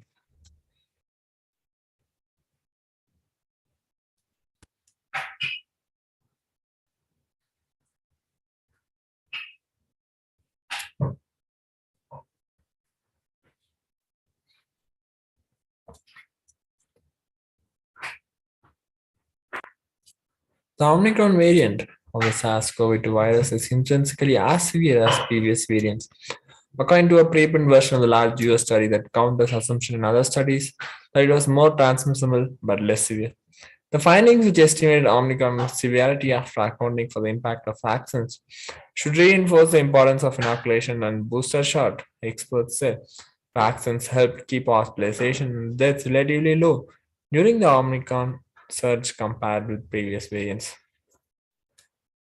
The new study, based on records of 130,000 COVID patients in Massachusetts, unique and pretty strong, said Dr. Arjun Venkatesh of Yale School of Medicine.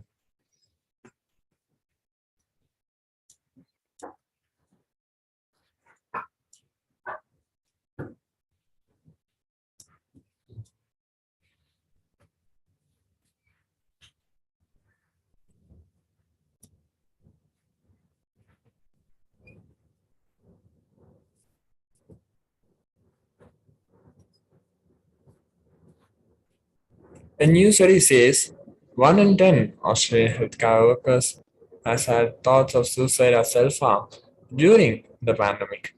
Healthcare workers in Somalia suffer from high rates of anxiety, depression, and stress because of their work with COVID-19 cases.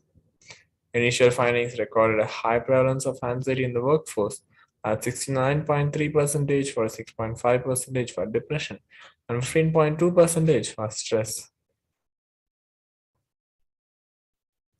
According to the youth researchers, if digital platforms are the only medium for making contacts for a period of 2 years, this can lead to restriction in personal development over such a long period of time.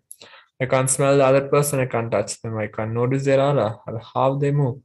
This impoverishment of impulses, then, in the case of real contact and physical presence, means the young people do not even know how to behave, how to comport themselves, how to look others in the eye.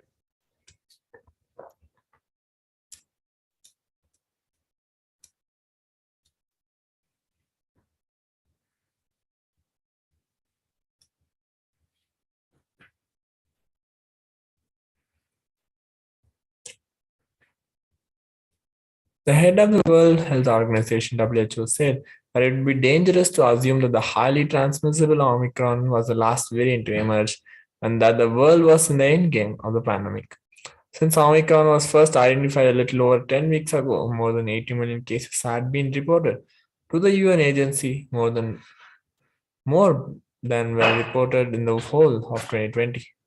Conditions are ideal for more variants to emerge.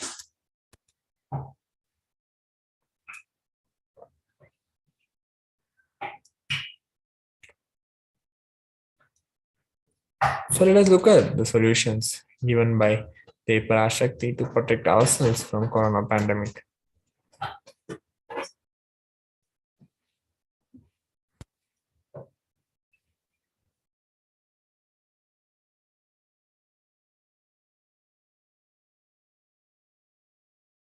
परषोडसी Meenakshi परमेश्वरी मीनाक्षी பராசக்தி மீனாட்சி இங்கு எழுந்து அருளினோம் எல்லோர்க்கும் ஞானமும் தன்மையும் தந்திட நன்மையெல்லாம் அளித்திட நாமே வந்தோம் இங்கு கைலாசத்தின் சுவாமினியாய் பரமசிவன் கிரகத்திருந்து நம் அனுக்கிரகத்தினால் நித்யானந்தன் விக்கிரகமாய் மலர்ந்தோம். உங்கள் எல்லோருக்கும் நல்லதை செய்திட நன்மையை சொல்லிட தர்மார்த்த காம மோக்ஷம் எனும் புருஷார்த்தங்கள் நாளும் பொங்கி மலர்ந்திட வந்தேன் இங்கு. மாந்தர்கள் கொடுந்தொற்று கொரோனா கண்டு அஞ்ச வேண்டாம். 8 வழியின் மூலமாகவும் எண்ணத்தில் தியானித்து என்னை பிரார்த்தித்தல் 1, சமூக வலைதளங்கள் மூலமாய் என்னை சரணடைதல் 2, எங்கெல்லாம் என் மகமாரி வடிவத்தில் நான் குடிகொண்டிருக்கின்றேனோ அங்கெல்லாம் பூமிதித்து என்னை வழிபடுவது 3, நெஞ்சில் மஞ்சள் தடவி வேப்பம் சாரருந்தி தினந்தோறும் என்னை தியானிப்பது 4, நிர்விகல்ப நிலையிருந்து நித்யானந்தத்தை நிறைத்து உயிர்வது 5, சிவ சிவ சிவ எனும் பிரபஞ்ச பெரும் நாதத்தை அஜபா ஜபமாய் நிகழ்த்தல் 6, நிறைவான பூரண மனத்தோடு வாழைப்பழத்தோலும் வெங்காயமும் குதிகாலில் வைத்து பத்திட்டு நித்திரையில் அடங்குவது 7,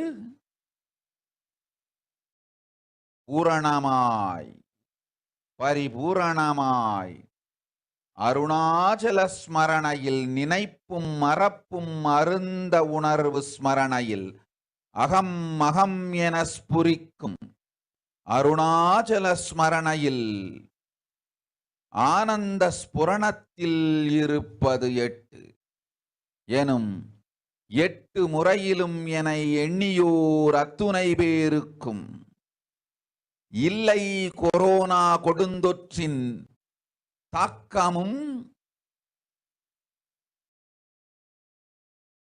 கொரோனா கொடுந்தொற்றின் பயமும் கொரோனா கொடுந்தொற்றின் மயக்கமும் வாழ்வீர்கள் வளத்தொடு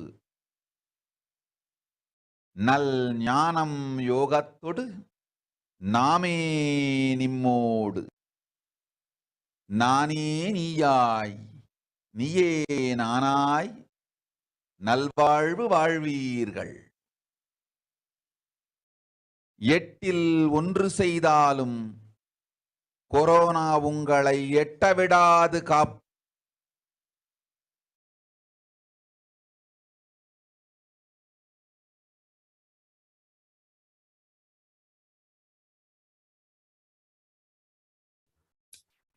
So let's look at the solution which Devi has given for the corona pandemic.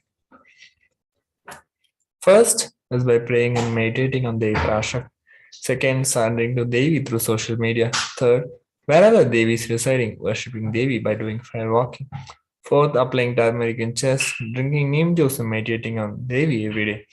Fifth, being in unclothed state, filling with eternal bliss. Sixth, doing Ajapa Japa of the cosmic sound Shiva Shiva Shiva. Seven, with complete mind, applying banana peel and onion in heels and going to sleep. Eighth, being in the state beyond any remembrance of forgetting in the Arunachala Spurana that blossoms as Aham Aham in the state of Ananda Spurana. So these are the 8 ways in which we can protect ourselves from the corona. So next we are going to be seeing the glimpses of the glorious past of Supreme Pandava of Hinduism after a short break. I request everyone to please stay tuned for the next segment.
Welcome back, everyone.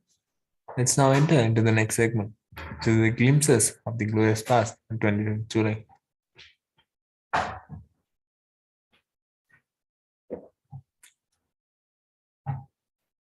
On 25th July 2007, the Supreme Pandu of Hinduism visited Sri Sri Shivapuri Mahaswamiji of Omkar Ashram of Omkar Hills, who attained Mahasamadhi on the night of July 25th, 2007.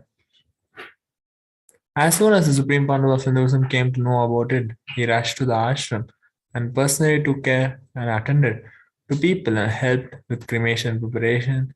Below are some of the pictures that were taken on that day.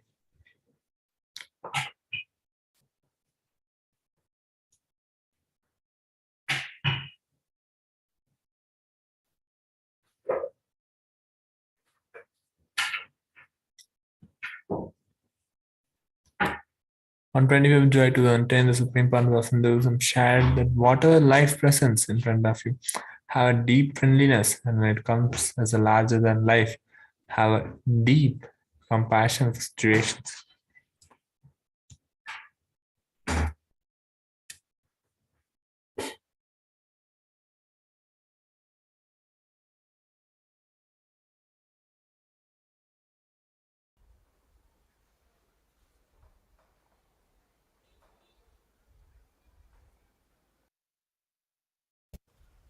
I welcome the media with my love and respects. Welcome all the dignitaries, especially Sri Vedandamji from the Viswa Hindu Parishad, head of Tamil Nadu, and all other religious, social, political personalities. Welcome you all with my love and respects. Dear devotees, disciples, samajis, my sannyasis and sannyasinis, and my people around the world who are here and who are watching through the live telecast, the web. I welcome you all with my love and blessings.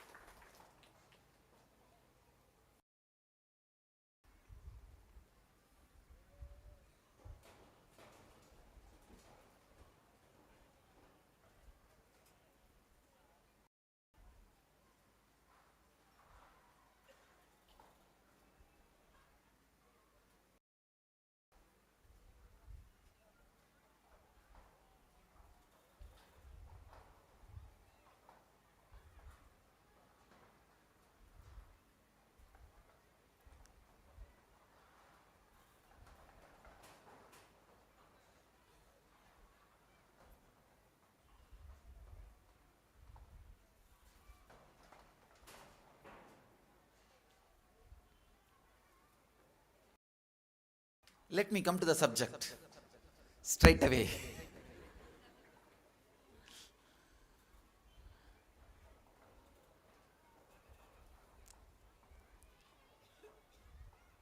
First thing I want to tell you all, my beloved disciples, each moment, every moment, the way in which you guys are behaving and living is making me more and more and more proud of you all.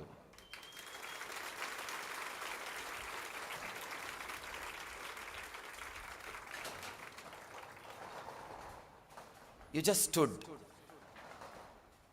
You just stood.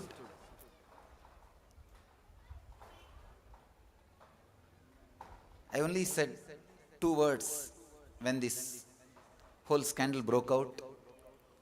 Do not be violent. Be completely non-violent and compassionate, and do not be taken away by cyclone of sensationalism. I am so proud. All of you did both.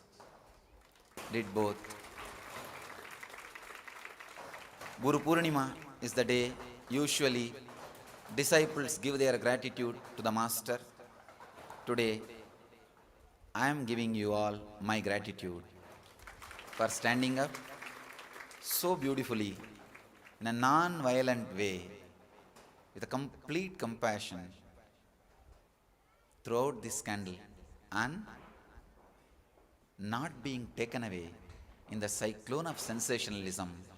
Just my secretary informed me the devotees and disciples who are here and who are watching around the world, attending this program from around the world is 3 times more than last year.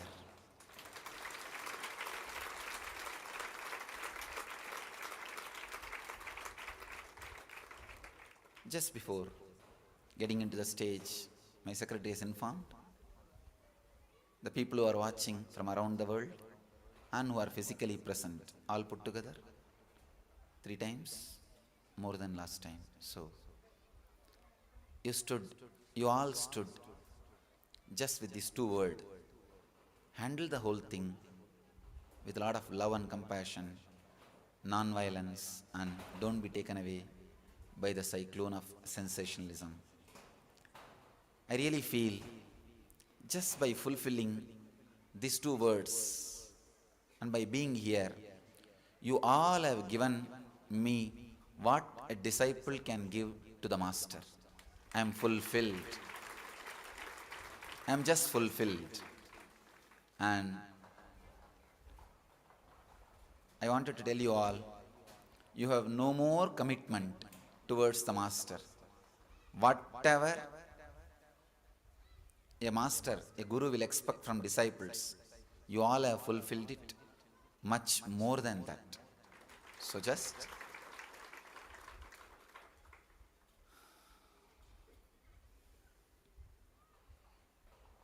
before accepting your gratitude, your love, and your offerings, I give you all my gratitude and my love and whatever I brought to this world, it is all yours.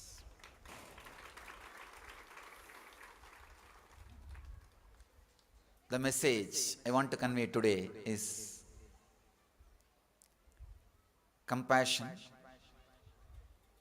straight way to enlightenment.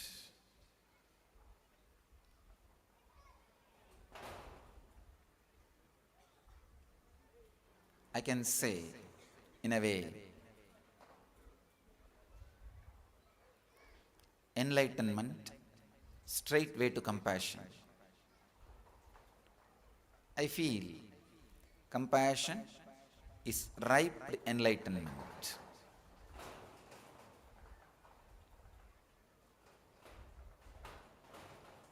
Just understand few satyas, very simple truths.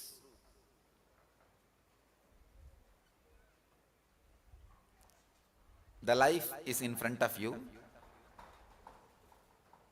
When I say life, I mean whatever you experience and whatever you go through, whatever you live, and whatever happens and you do not want to live, try to avoid, all this put together is life. And you have something called the individual logic. The individual logic, we have various words to describe that individual logic. You can call it in a way mind, or the individual self. Any word you can use, but the logic with which you experience life, the system with which you approach life is what I am calling the individual logic, the mind which each one of you are carrying.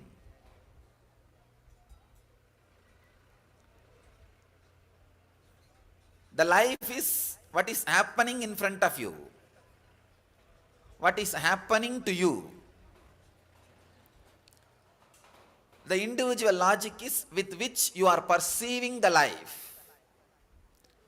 You are perceiving whatever is happening.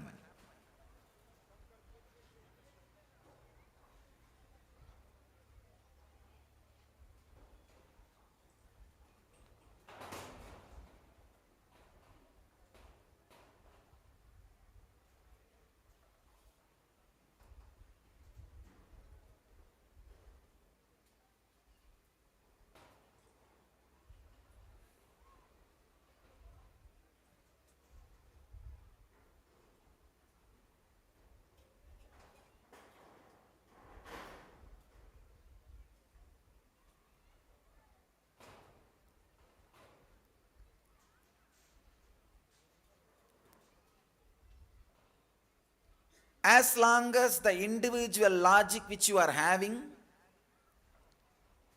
feels relaxed, settled with what you are perceiving, you call that happening as peace.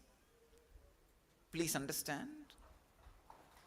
Whatever individual logic you carry and the happening, life around you, as long as they two meet and are in tune, you call that as peace. But till the individual logic expands to the level of life itself, peace is only peace, P-I-E-C-E. It is not P-E-A-C-E.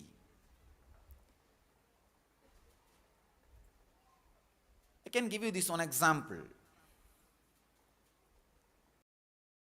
It's almost like life is a hill or ocean in front of you.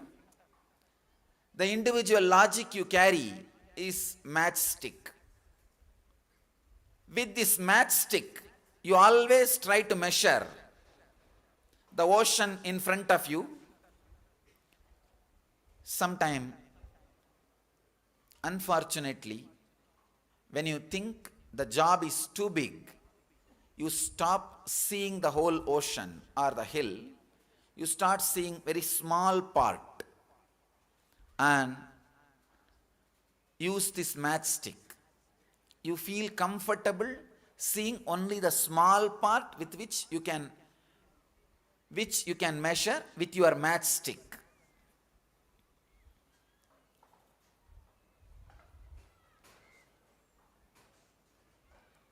Life happening in front of your individual logic is what I am calling the ultimate happening. Happening. Continuously it is happening. The life is presenting itself in front of your individual logic. The ocean is opening in front of matchstick. Continuously.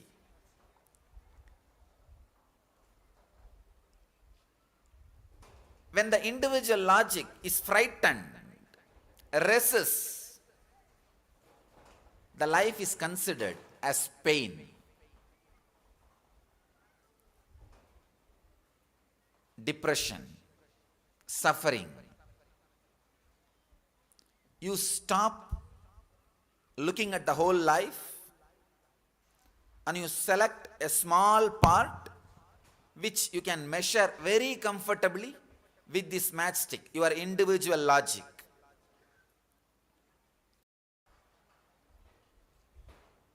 You just shrink.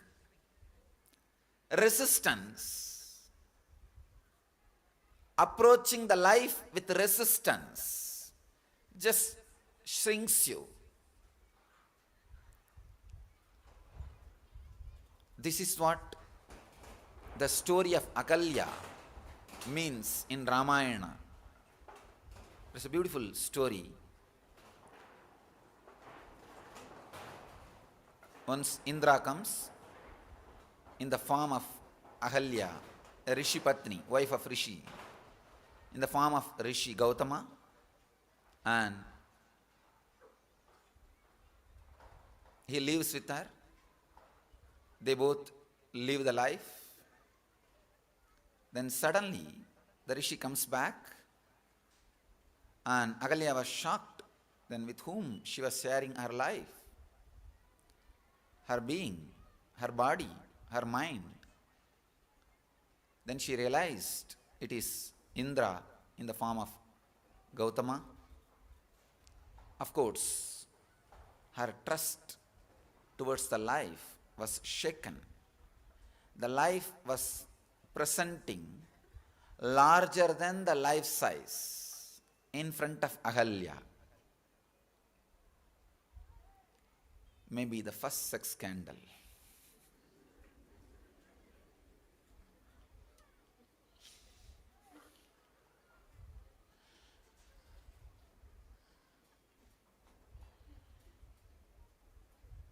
She was so shocked. She just shrunk. The story says Gautama cursed her to be stoned. I can be sure Gautama cannot curse. He's an enlightened being, a rishi. Maybe she herself shrunk herself to a very limited part of life. Almost she removed all the trust, joyful, expanding part of her life and just prisoned herself, shrunk herself. That is what the story says. She became stone. Means intense depression. Just shrinking, avoiding the life.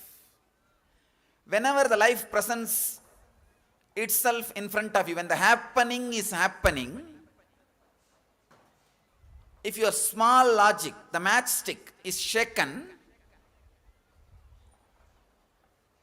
if you are handling it with resistance, you shrink. Please understand,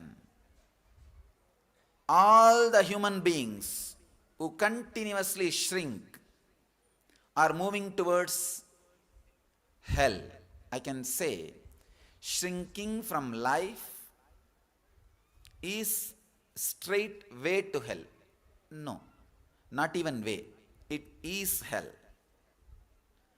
Just shrinking from life, it is hell, nothing else. Please understand. Action, expression, creation is life.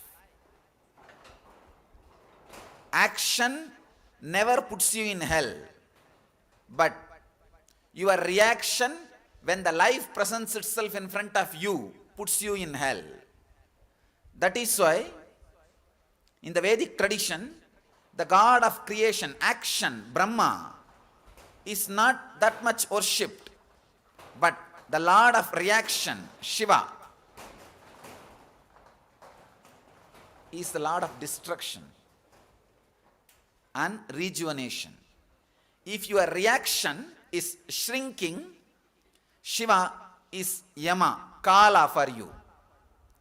If your reaction is expanding every moment, Shiva is auspiciousness, causeless auspiciousness, the Lord of expansion and rejuvenation for you. When the happening is happening in front of you, means life is presenting larger than the life size. Whatever you know as life size, the life is presenting itself in front of you, means the unexpected events, unexpected happenings are happening in front of you. If you are sitting with resistance, violence, you will shrink. What Ahalya did, just became stone, created hell for herself. The second level approach, first level is animalistic, violent approach to the life, shrinking. saying just no, losing trust over everything and everybody. Most of us, when a crisis happens in the life, when the life comes to us larger than the life size, just lose trust over people, situations, and life. That is what I call creating your own hell. Customized hell. Custom made hell. Tailor made hell. The second level approach, approaching with tolerance, tolerating the crisis happening. I'll tolerate what can be done. Then it is not that by tolerance you are going to be out of the hell, but you will divert your attention from the hell. Inside the hell, you may try to have some entertainment. I know for sure enough of channels will be there to entertain you. Enough will be there.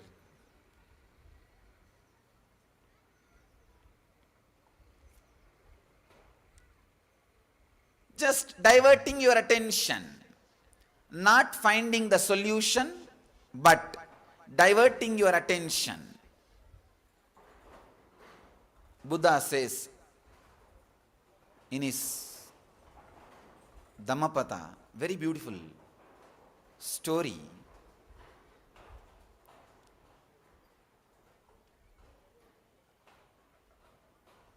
A guy has fallen from a hill cliff, mountain cliff, and holding a root of a tree and hanging.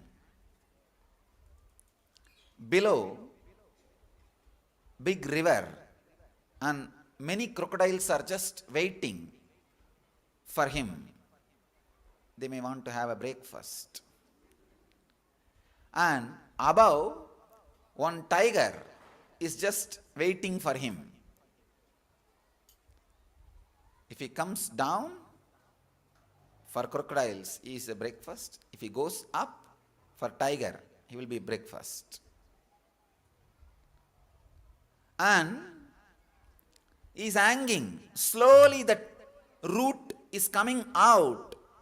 It is just sliding. To add the agony and pain, one rat has started biting the root and eating. In this situation, from nearby branch, from a honeycomb, few drops of honey has started dropping.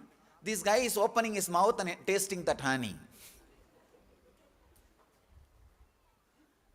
This is what I call diverting your attention in the hell.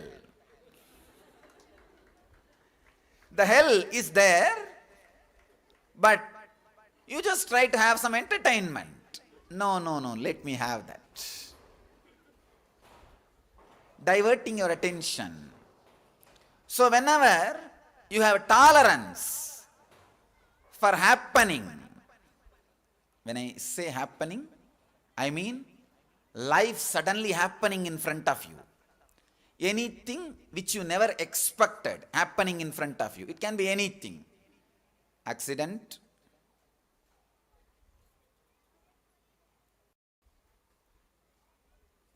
anything, some disease or business loss, in various fields, various things, losing your job, or if you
welcome you all with my love and blessings. Today we are starting the Nirahara Samyama, third level.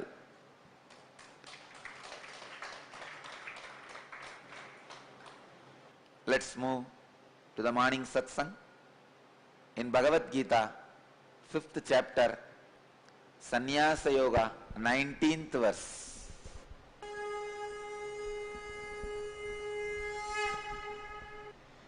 इहैव तैर्जितः सर्गः येषां साम्ये स्थितं मनः निर्दोषं हि समं ब्रह्म तस्मात् ब्रह्माणि ते स्थितः. इह एव तैः जितः सर्गः येषां साम्ये स्थितं मनः निर्दोषं हि समं ब्रह्म तस्मात् ब्रह्मणि ते स्थितः.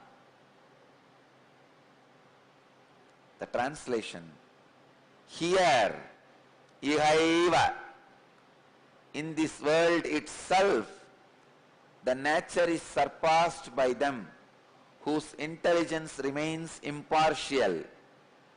For the Supreme Being that is flawless in the same, in all, therefore they remain established in the Supreme God.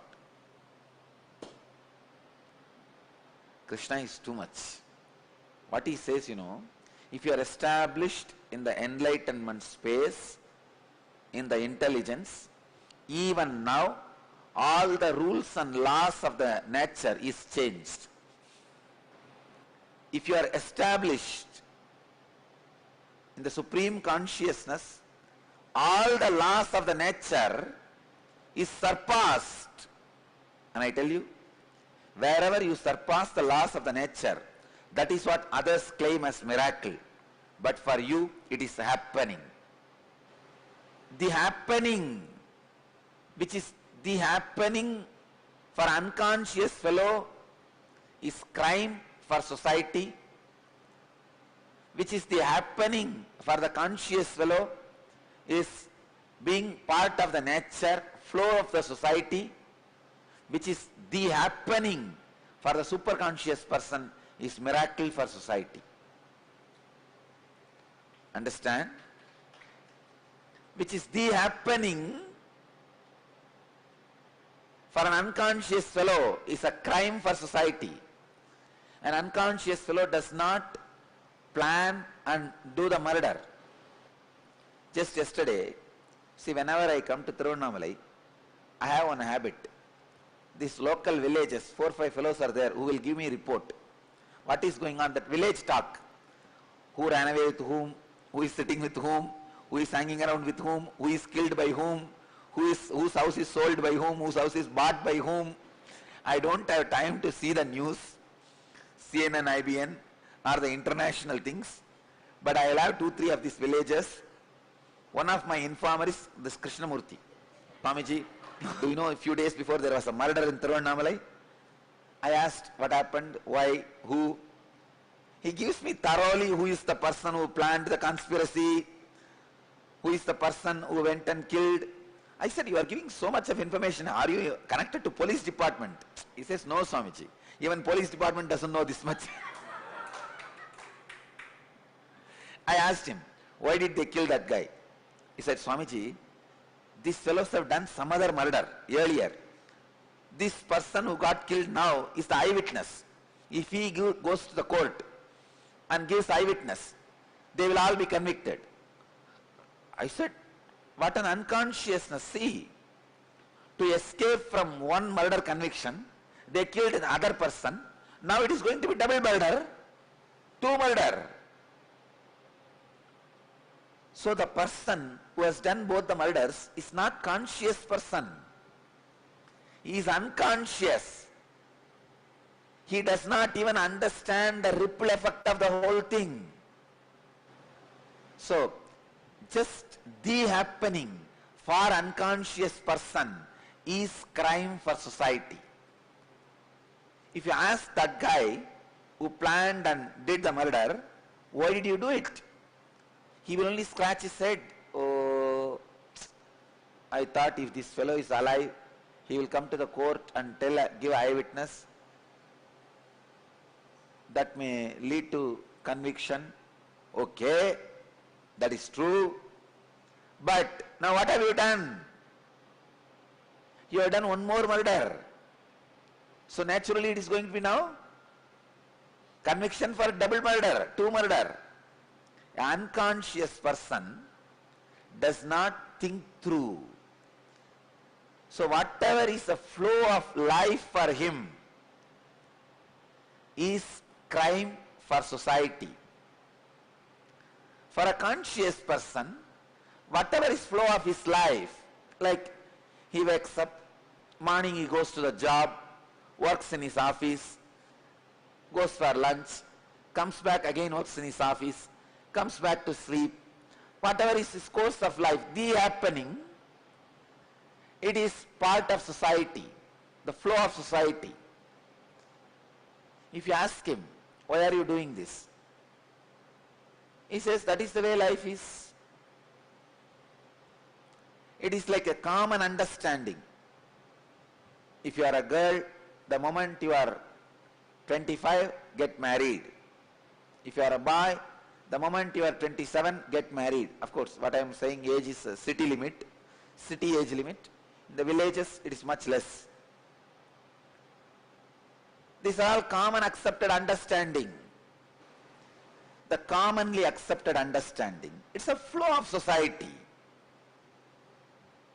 If this is next, then this is next. If this is next, then this is next.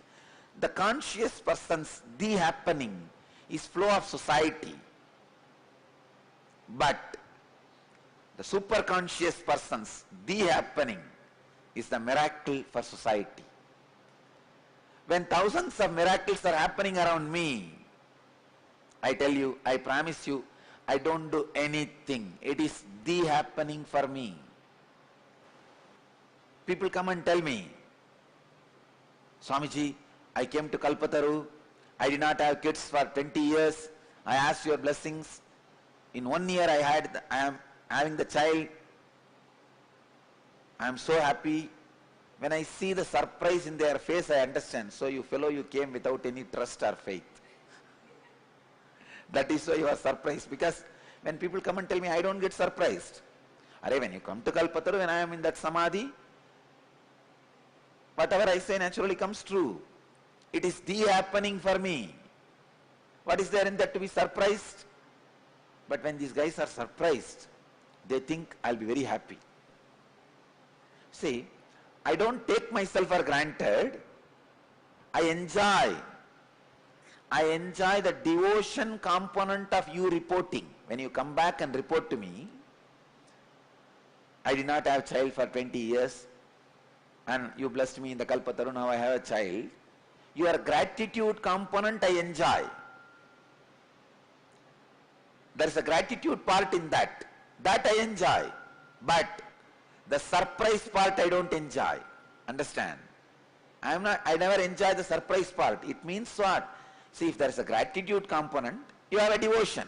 Yes, I did not have, I asked you, you gave me, I am grateful to you. But if there is a surprise component, I will just turn my face and walk to the next person.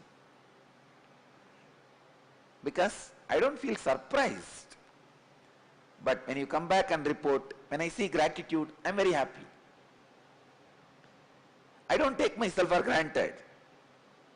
I see the gratitude part. I do enjoy the gratitude part. But if there is a surprise part, then you did not comprehend or have deep trust. That is okay. All I wanted you to understand, just the happening, ordinary happening for me becomes miracle for you because of the consciousness established in the superconsciousness. Because it remains in the superconsciousness, in the highest intelligence, the supreme being, even the happenings are celebrated as the miracles.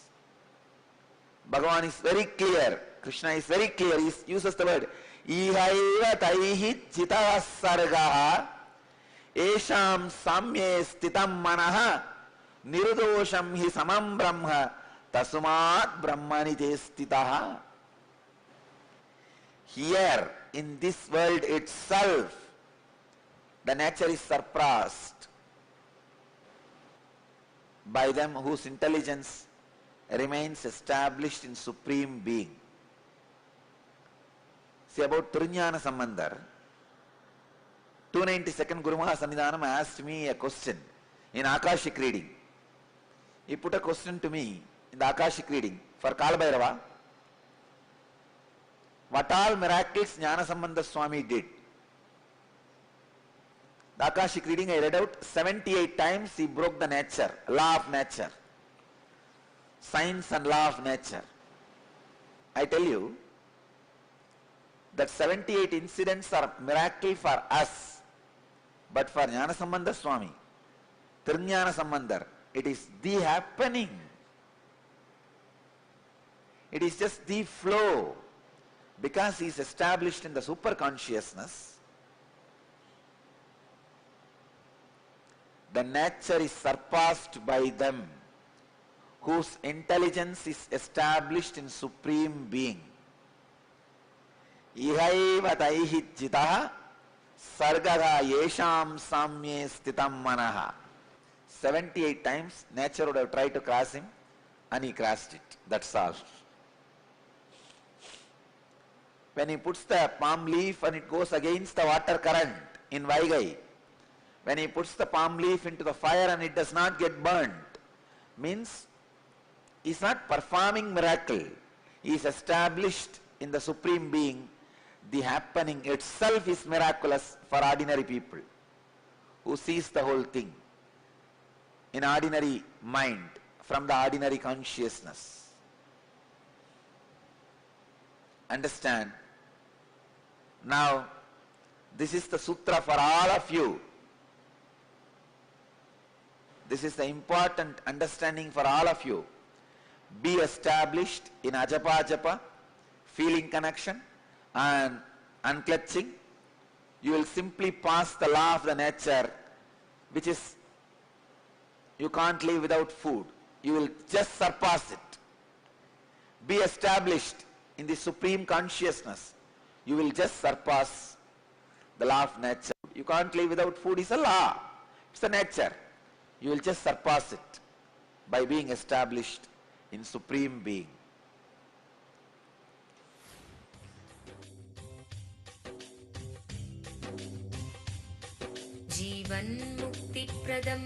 Paramahamsa Nithyananda, a rare living incarnation, is named among the world's 100 most spiritually influential personalities today. Paramahamsa Nithyananda has been placed alongside Dalai Lama, Nelson Mandela, Oprah Winfrey, Paulo Coelho and others by Mind, Body, Spirit, the world's top esoteric magazine from Watkins, London's oldest and largest bookstore. A yogi by birth, he has been expressing his power of enlightenment since birth. He has authored more than 500 books in Tamil and English. Translations of these books are available in 26 languages in Telugu, Kannada, Malayalam, Hindi,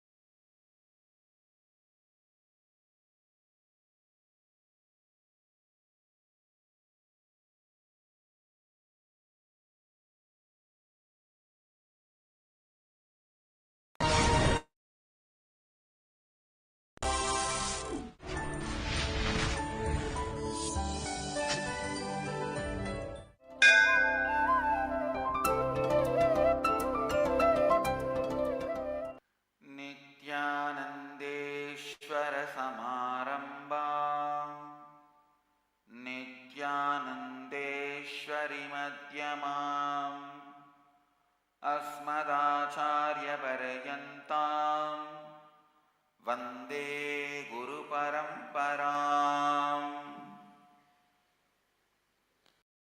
I welcome all of you with my love and respects. I welcome all the devotees, disciples, samajis, satsangis sitting with us in Rajya Sabha and all over the world through Nithyananda TV, Sadhana TV, Lotus News Channel, Ishwar TV, and through two-way video conferencing, having Nayana Diksha, cities sitting with us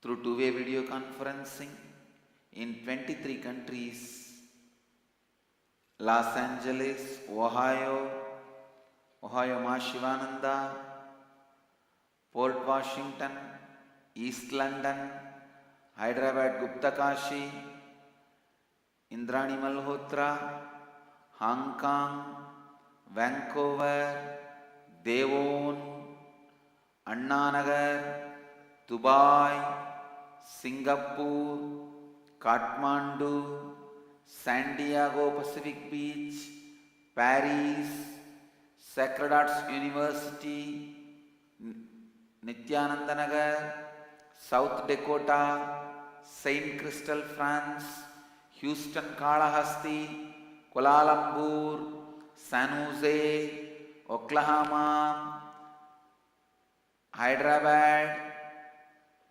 Charlotte. That's it. I welcome Oman Sivagangai and Phoenix, Seattle, Toronto, Bangalore.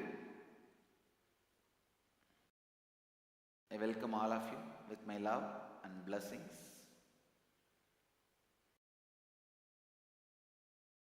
Today I'll expand on instant process for completion. Please understand, you need to receive it from the space of listening.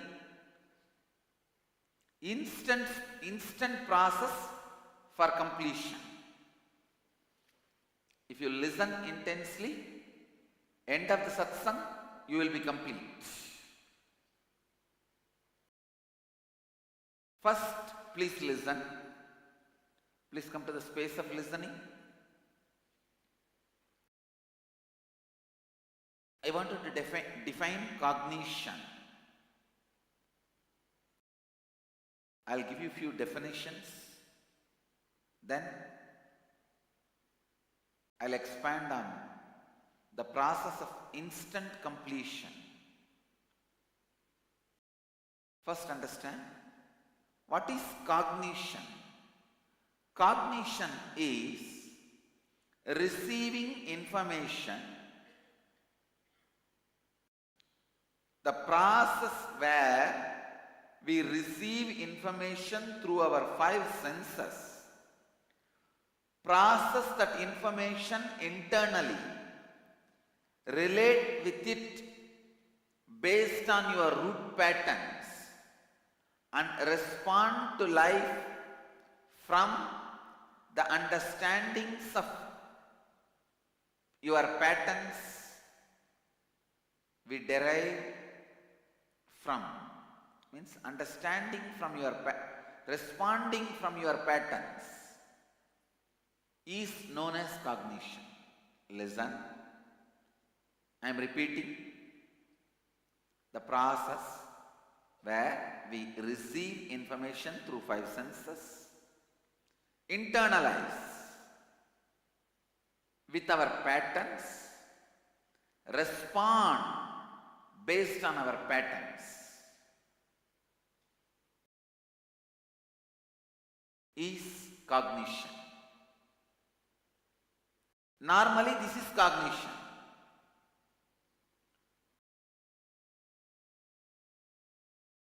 Now I want you just to understand the second statement I want to make. Please understand, there is no connection between the first statement I made and the second statement I am making. I defined cognition. Now I am going to define authenticity. It is like I am preparing many items for cooking. In the end, I will put everything together and cook and give you the food. I am just preparing the ingredients for cooking. First I cut carrot, then I cut brinjal.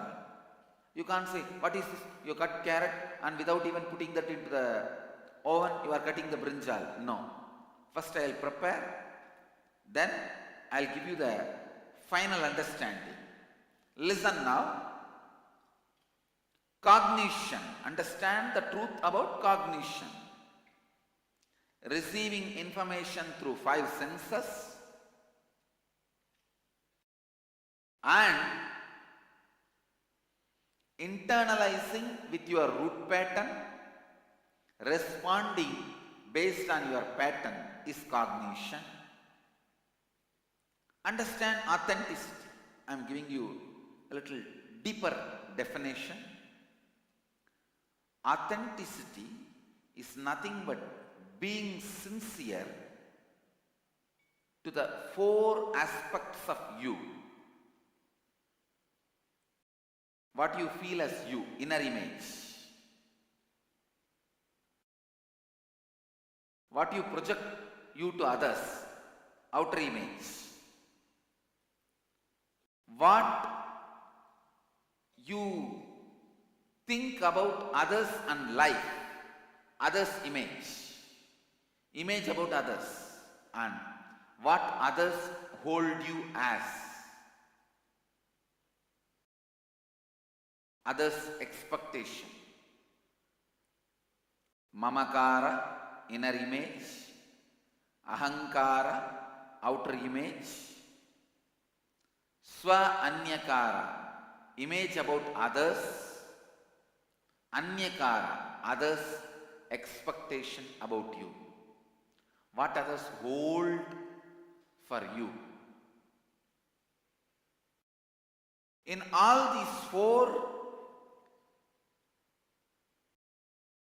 being sincere, please listen, being sincere in all these 4 means what? Having best inner image, having best outer image, having best idea about others and life, and being very sincere about what others hold you for.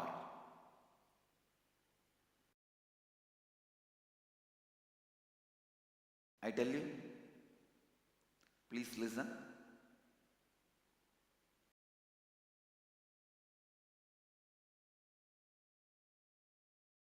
Spend few minutes to sit and define what you want to feel you.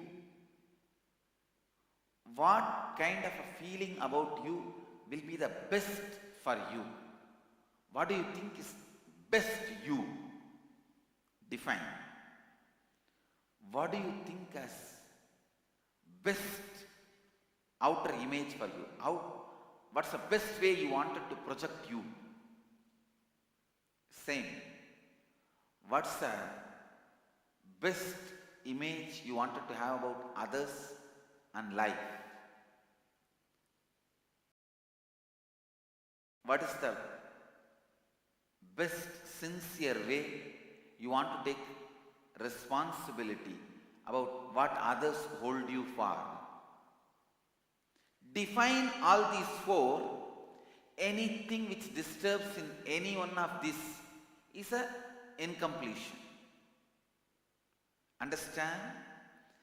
Anything which disturbs any one of this is an incompletion. All of you understand authenticity? Listen. I am creating separate ingredients so that in the end I will give you the complete understanding. It's one of the powerful revelations I had yesterday night in the Samadhi, because last few days we are having the College of Pitadishwas, the meeting of all sannyasis and Naishtika Brahmacharis, Krama Brahmacharis, other than Gurukul kids who don't need this meeting. We are having a meeting and where we are discussing and trying to help each other to hold ourselves in the highest context. And I am personally sitting and spending as much time as I can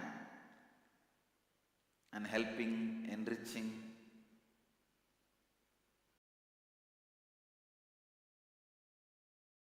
So this was one of the biggest problem. Many were expressing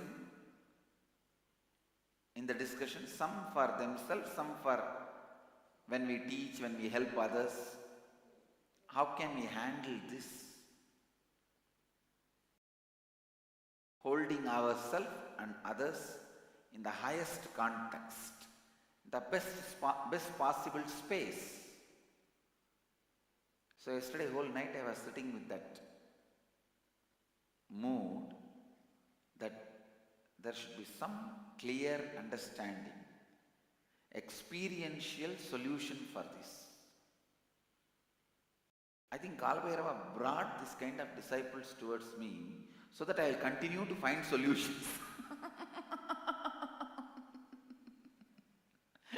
So that continuously I will be contemplating and finding more and more solutions which will be used for the whole world. Which will be useful for the whole world.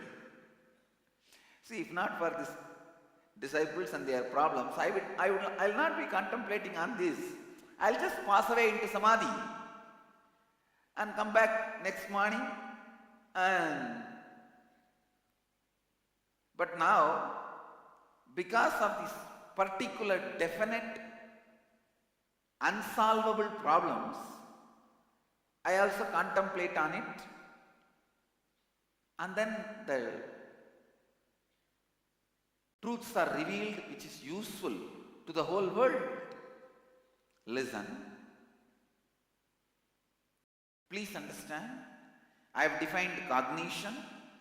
Now I have defined authenticity. Then I defined incompletion. Now I am giving you one more understanding. Please understand. All these four have only you as the central focal point. So, if you are at the peak and best of all these four, you are living in a state of completion. I am just defining. Don't worry about how to go it. How to go there, I will explain now. All these four means inner image, what you feel about you, outer image, what you project you to others, others' image, what image you have about others and life, and others' expectation about you, what others hold you for, anyakara. In all these four, you are the center. Have best inner image. Have best outer image. Have best image about others and life. Decide to hold yourself in the highest space of what others hold you for. Being sincere to all these four is authenticity. Actually, I have defined authenticity completely in a new way. Anything, if you don't believe, even while you are defining, if you have a doubt, oh God, I don't think I will ever be able to achieve this state at all. That is what I call self-doubt. If you sit and write pen down, while you pen down itself, your pen will be stuck. Because the black is not in the ink flowing into the pen. The black is the consciousness flowing into your brain. So if your pen is stuck, be very clear, that is what is self-doubt. And I wanted you to understand, consciousness is the ink, Kala, time, is the paper, your body is the pen, your will is the decision to write.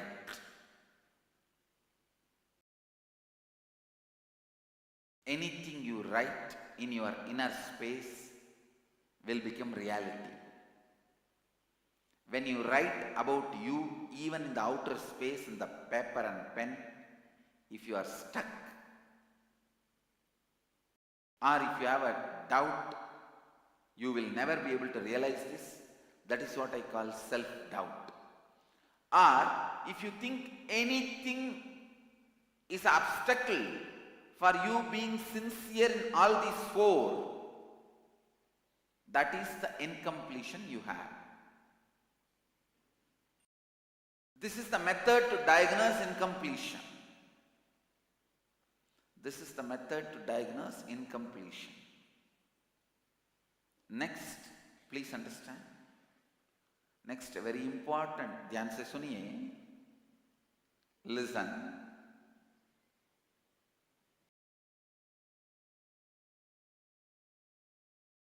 Listen.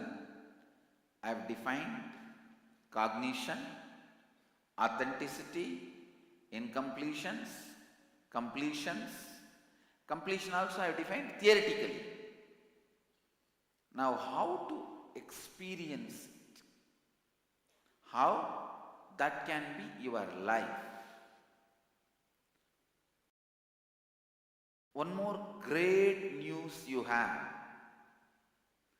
Cognition is not an established organ of you. It can be programmed as you want. Listen. From today, if you strongly start believing, even with your doubt, self-doubt and all, that this pillar is God, the way you behave with this pillar and the power of your cognition will make few more others will believe, and maybe in next few months or few years, based on that your strength of your cognition, this pillar will be worshipped as a god and it will become a temple. Separate temple will be built for this pillar.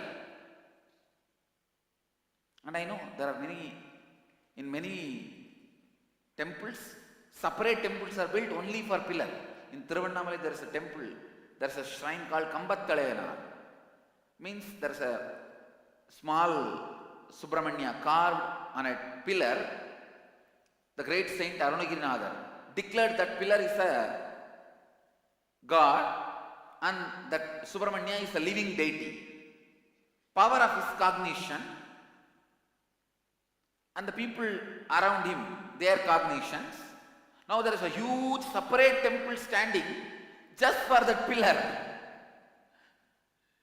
It is a pillar of another one hall, but just for this pillar, separate temple is standing. That pillar is the Garbha Mandir now, and a separate temple is there.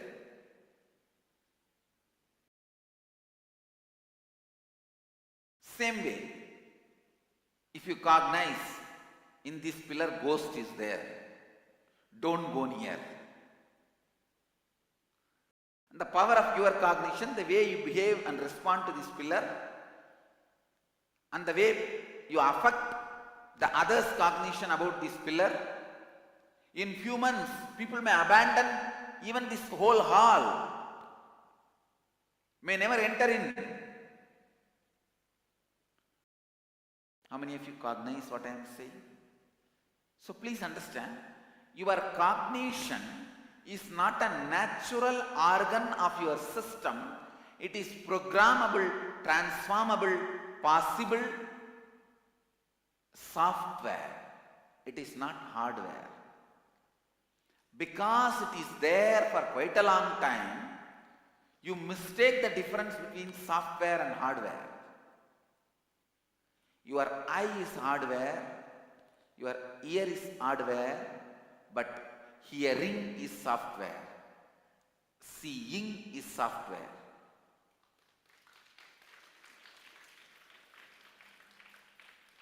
Please listen. Because you continuously see, you forget seeing is a programmable. Seeing is changeable. Seeing is transformable. Cognition is changeable, programmable, transformable. This is the great news. Listen, this is the great news. Even your doubt, who wants to change? I even have laziness to wanting to change. I have doubt whether I really want to even change. Even that can be changed. That is the beauty of cognition. Why do you have a doubt? Please listen. You try to go on cooking without lighting the stove. You brought a vessel and you put all that, try digging, shaking, doing everything. You try 10 times. Then after that you decide whole science of cooking is a false lie. But you forget one of the important things required for cooking is the fire, which you did not create.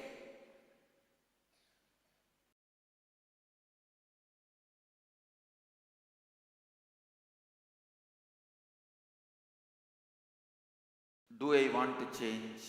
I feel lazy. Is also one more cognition you have. Is also one more cognition which is transformable, which is changeable. Everything that exists and you experience as reality stems only from your cognition. All incompletions are functions of only your cognition. Listen. So whether it is incompletions or completion, it is your cognition. The great news is cognition is changeable, transformable.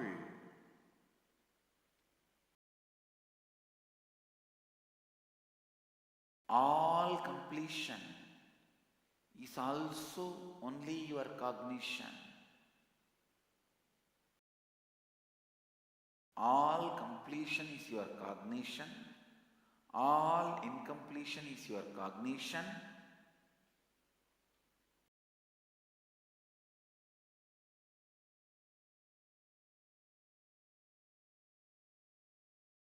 Your cognition alone binds you. Your cognition alone liberates you. Now you need to understand. Please listen. First pen down all the 4 items. Not now. Later on sit and pen down.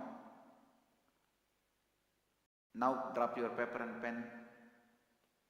Later on sit and pen down all these 4.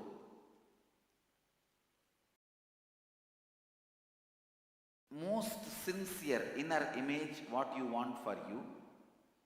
Most sincere outer image what you want to project as you. Most sincere image about others and life what you want to carry.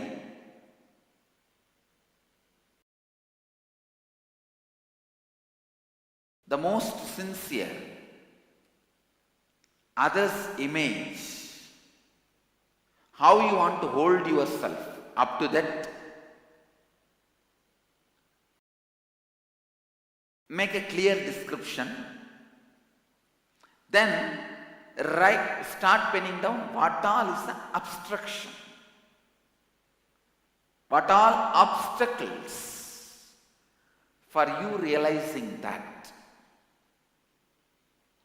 Those obstacles, those obstruction, listen.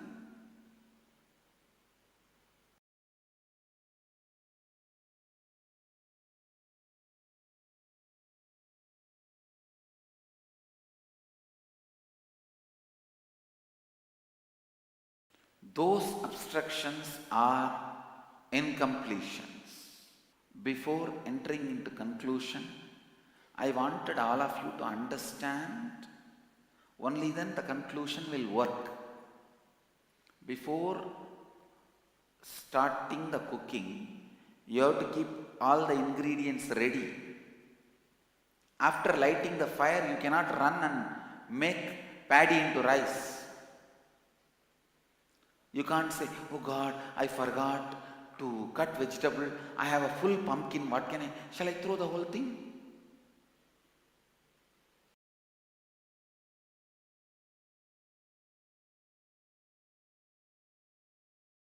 No. You can't.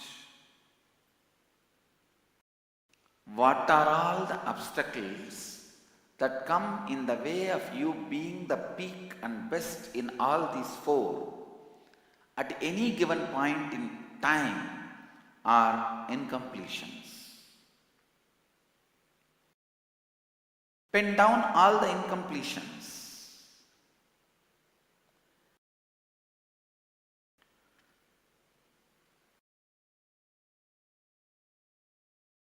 Please listen.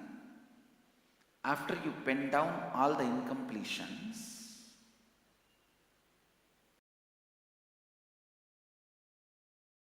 understand it is your cognition which is changeable. Actually, you have only one root pattern that your cognition can't be changed. Listen. The root of the root pattern is only one. Your cognition can't be changed. Because of that root of the root pattern, your cognition can't be changed. No completion works on you.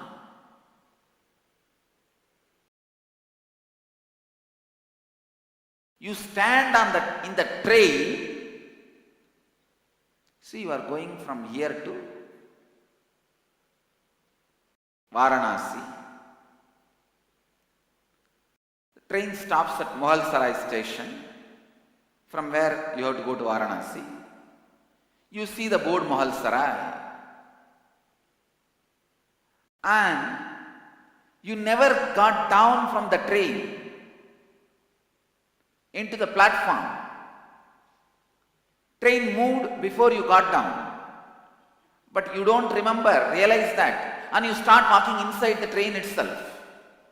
To and fro, to and fro. Will you reach Varanasi?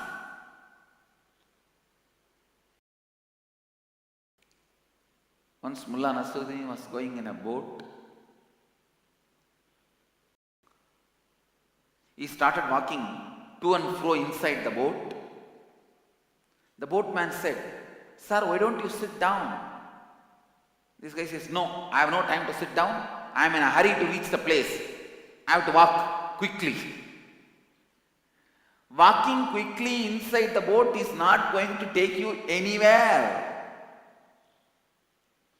So with a strong root of the root pattern, that cognition is not changeable. Any amount of completion is not going to work for you. First understanding you need is Cognition is changeable. You may not be able to cook for last 20 years because you forgot how to light the fire. Because of that, the whole science of cooking is not lie, false. Getting it?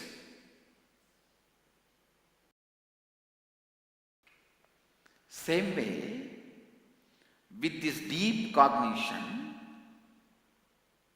cognition is not changeable. Maybe it is changeable for others, not for me. With that cognition, any completion you do, what will be the result? Zero. Understand?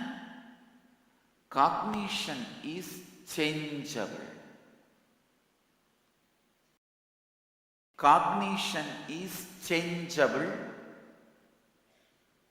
transformable,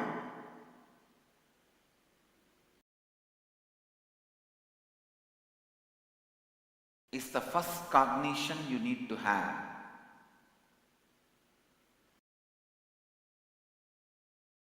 That is the first cognition you need to have. Whenever people realized cognition is changeable, spontaneous enlightenment happens. Please understand.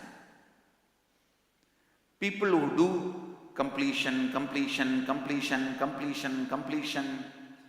with this basic root pattern of cognition is not changeable, then finally at one point they break and understand cognition is changeable, become enlightened. That is called enlightenment process, gradual enlightenment.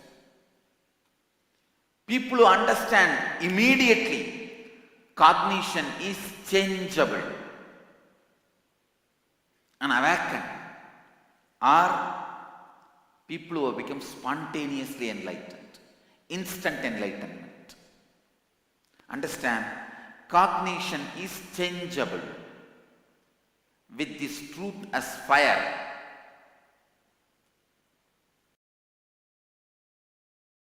The ingredients you need to add into the vessel is the right inner image, sincere mamakara, sincere ahankara, sincere anyakara, sincere swa-anyakara. It can be up to your sincere. It does not need to be up to others' sincerity, your sincerity. Add these four ingredients and remove the skin. While you cook, you remove many vegetable skin, peel it off and throw it away. What's the skin need to be removed is, which is obstruction for all these four, the incompletions, are the skin you need to peel and remove. And please understand, in cooking you need to peel the skin and remove. Here, with the process of enlightenment, you don't even need to do that. Just if you decide, please listen, just if you decide, with this authentic four components of me, from now onwards I cognize, I decide to cognize this authentic four definition about me as me. And anything which is abstractly, I decide to disown them. I decide not to recognize their presence anymore in me. Just the decision is enough. Now I know you will have, oh, I can't decide because I have decided many times like this, but it never worked. That's one more thing you need to throw with your decision. And you have a problem, no, all this I do, but after 2 days I forget the whole thing. I feel bored, I feel tired, I forget, then nothing works for me.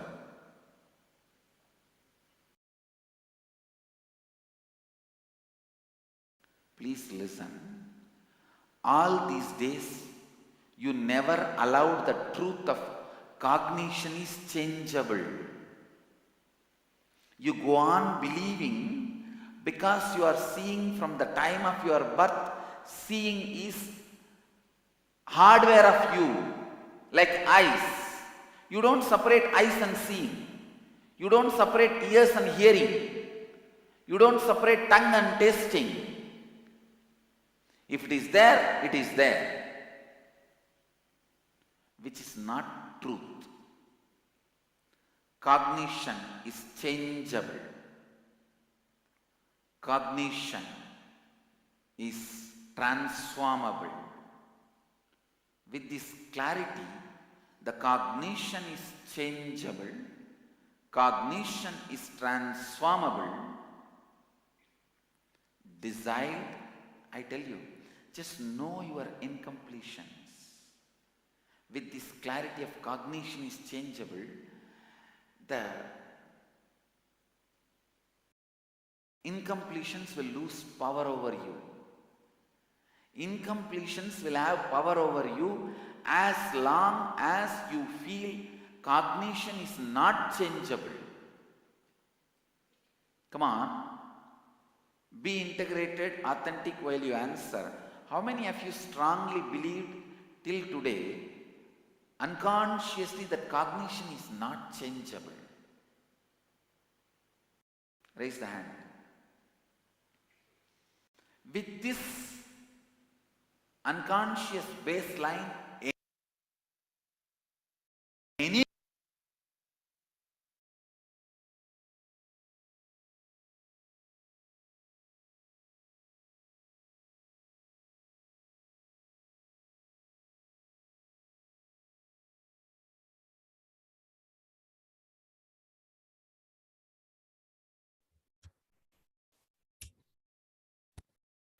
Yes, it's time for us to get ready to receive darshan, the supreme power of Hinduism. We'll now be entering into meditation. I request everyone to be in the meditative state to receive the supreme power of Hinduism.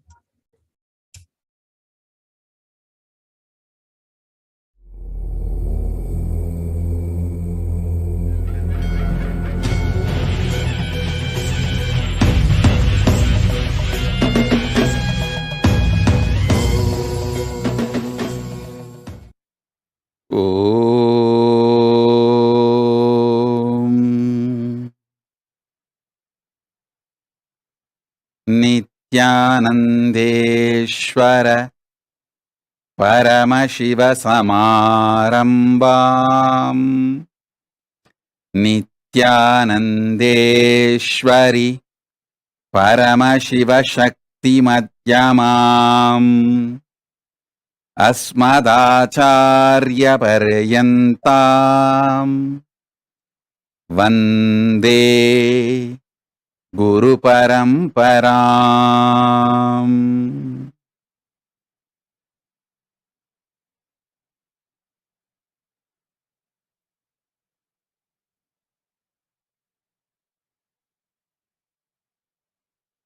I welcome you all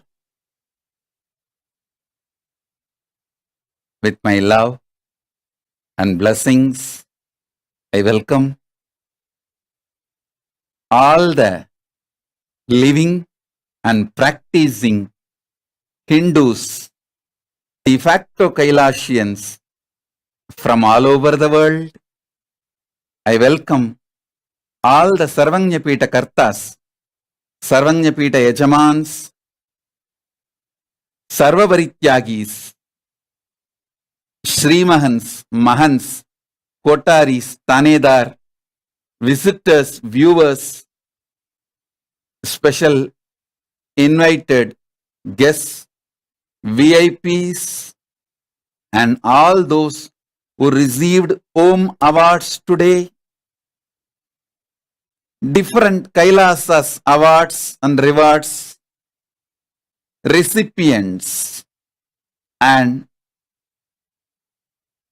Kailasa Gurukul students, NHU students, Kailasa's ministers, ambassadors, citizens, consulate generals, supporters, Mantreshwaras, Vidyeshwaras, Ganeshwaras, Astreshwaras, everyone sitting with us all over the world.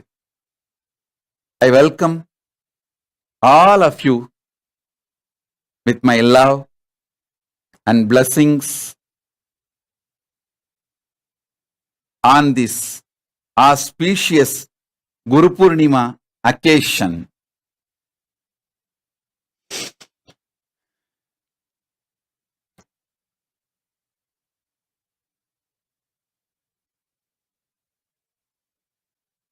On this auspicious Guru Purnima occasion, Paramashiva's message directly from Kailasa: blessings, blessings, blessings. After this great pause, Samadhi, all the blessings will be showered on all of us. Blessings, blessings in every level. Blessings to each one of you.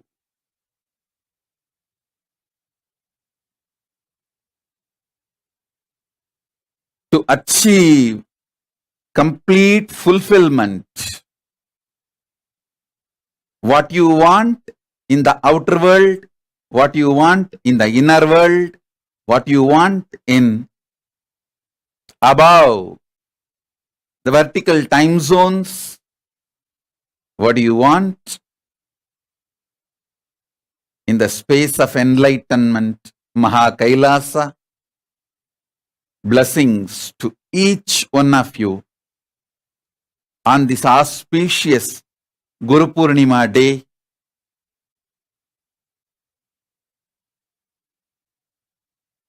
Understand,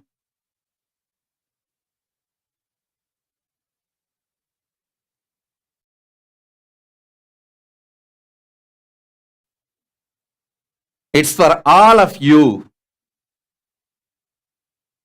This great pause, a long samadhi happened. I was in a deep state of samadhi, in pure nirvikalpa samadhi with Paramashiva, one with Paramashiva,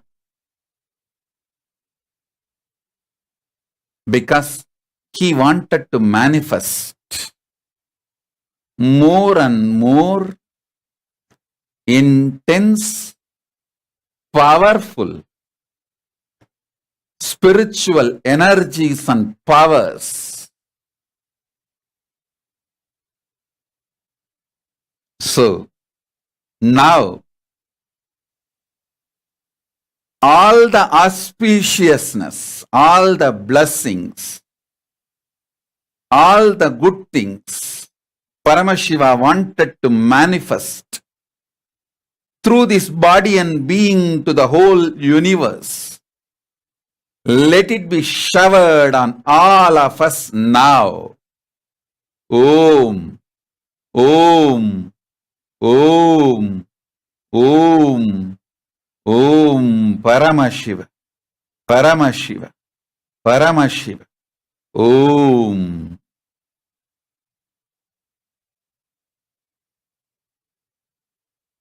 Om, Om, Om, Om, Om, Om, Om.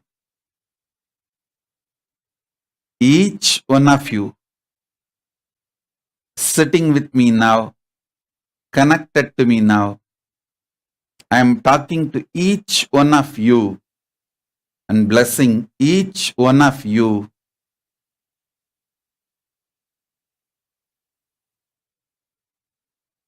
Let the grace of Paramashiva be showered on all of us. Let the grace of Paramashiva, powers of Paramashiva be showered on all of us. Paramashiva Paramburul, the ultimate, manifest in all of us. The state of Paramashiva, space of Paramashiva, powers of Paramashiva, being of Paramashiva, super consciousness of Paramashiva. Let everything, Maha KAILASA of Paramashiva, manifest, showered on all of us. Shiva, Shiva, Shiva, Shiva, Shiva.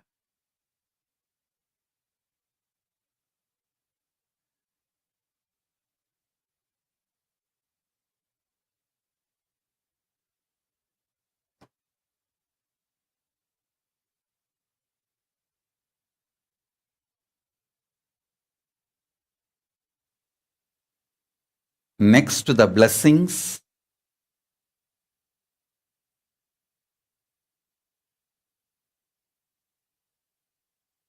important, most powerful message to all of us from Paramashiva directly from Maha KAILASA is now, from now, upgraded new beginning starts. Listen, I'm not saying new starting or restarting. No. Understand these words, upgraded new beginning. 42 years before, at the age of 3, when my gurus made me sit in their lap and started my first Chaturmasya, at the age of 3, they gave me Balasanyas and made me start doing the first Chaturmasya. They made me sit in their lap and they held my hand and started doing.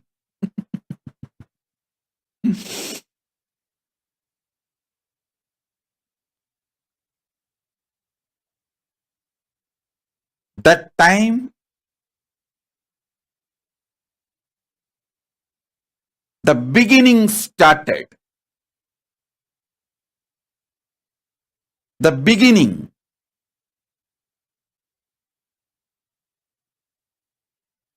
Manifested.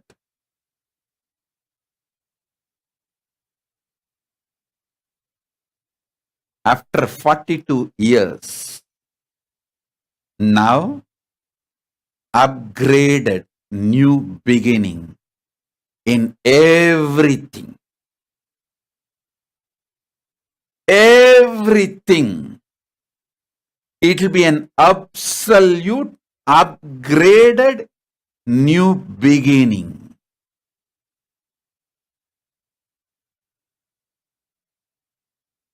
The way Paramashiva is manifesting after this great pause, understand? This great pause, last 3 months, from April 13th to July 13th, this 3 months, literally, even my muscle memory, bio-memory melted down. Literally, I am having a new body. This body is a new body. The people who said, I am gone or dead, it's not that they are completely wrong. I should say they are not completely wrong in a sense, in a way. Paramashiva is now manifesting in this body which is completely new. Which is completely new. It is upgraded, new beginning. It is upgraded, new beginning in every level. From today starts upgraded, new beginning. For you, for me, for Maha KAILASA, and the relationship you have with me, you have with Maha KAILASA, I have with you, KAILASA as with you, everything will be upgraded, new beginning. This great past has done a great job. April 13th, I remember clearly, like a light shaft, Lingodbhava, Paramashiva standing, and all other memory, ideas, everything disappeared. Body went through whatever it has to go through. Being went through whatever it has to go through. There's no mind. So only body and being. Both went through whatever it has to go through. A deep, powerful, detoxing, cleansing process. And I know once in a while, Paramashiva moves to Savikalpa Samadhi, and once in a while to Sahaja Samadhi. Understand? When I am showing the hands, for you to understand, hands go up and down, but in Samadhi level, there is no down. There is only up, up, up, up. Nirvikalpa Samadhi. From Nirvikalpa Samadhi, when Savikalpa Samadhi happens, it is always up. From Savikalpa Samadhi, when Sahaja Samadhi happens, it is always up. There is no down. Normally, people think from Nirvikalpa Samadhi, if Savikalpa Samadhi happens, it's like a settling down or going down. No. It's a different levels of Samadhi. I can see very clearly Paramashiva manifesting, dancing, doing his Leela.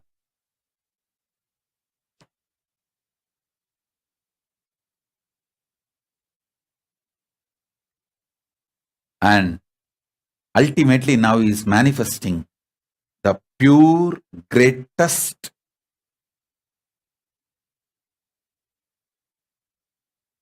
level of existence. Paramashiva Sayujyatva. He himself is manifesting. He is doing his Leela.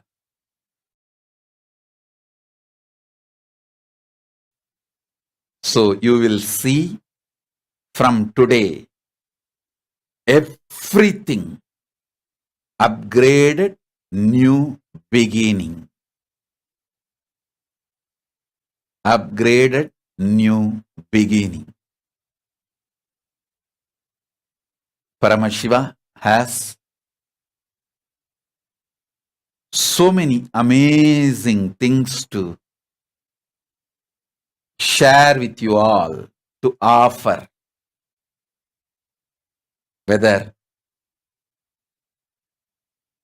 Paramashiva's powers, Paramashiva Shakti, or Paramashiva Jnana, knowledge, or the state of the ultimate,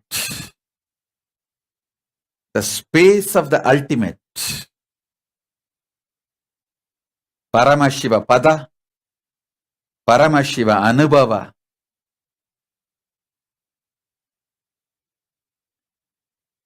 the intensity of all your experiences and the way you are all going to express, you will realize the meaning of this word, upgraded new beginning. Whether your power manifestation or the boons you ask, the speed and the quickness with which the boons you want manifesting, everything. The teachings of Paramashiva working inside you, everything will be upgraded new beginning. Last 41 years, whatever you saw as Nithyananda and KAILASA, everything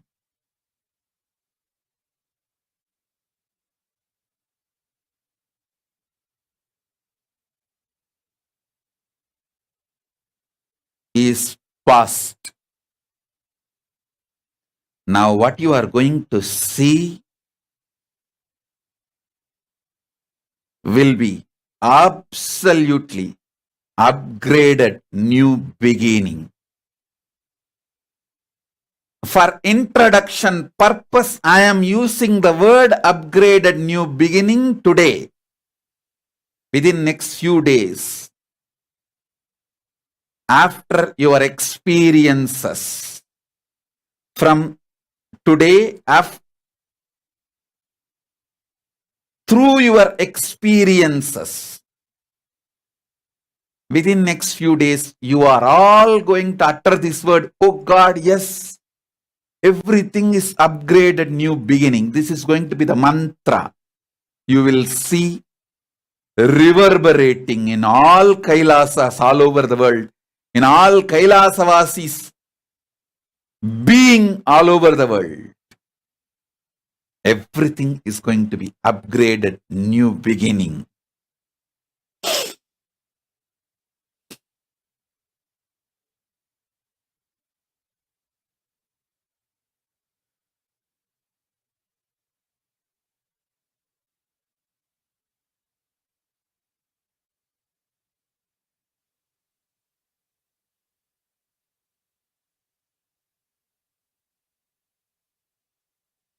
Through your experience, you will all realize, yes, yes, yes, it is upgraded new beginning.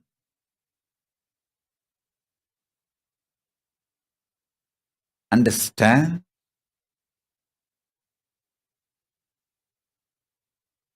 This body and being is the instrument in the hands of Paramashiva. He has filled it. He is manifesting through it. He just raised its frequency to the next level for him to do his Leela, which you are all going to be part and enjoy. Understand? From today, whoever is connected to me,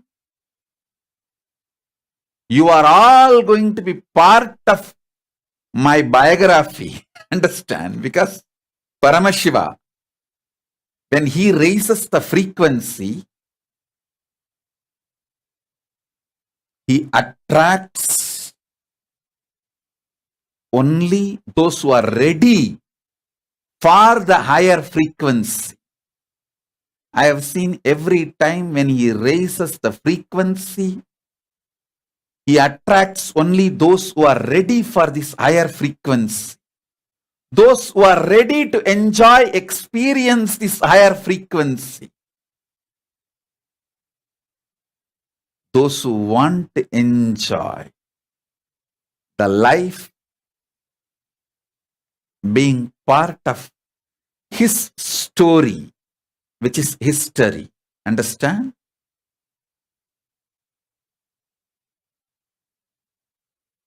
So from today, everyone who is part of my life, you will be part of his story, Paramashiva's story, which is history.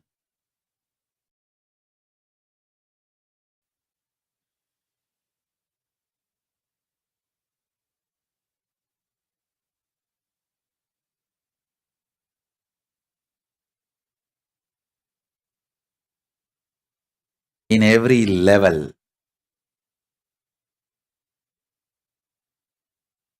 whether the way you cognize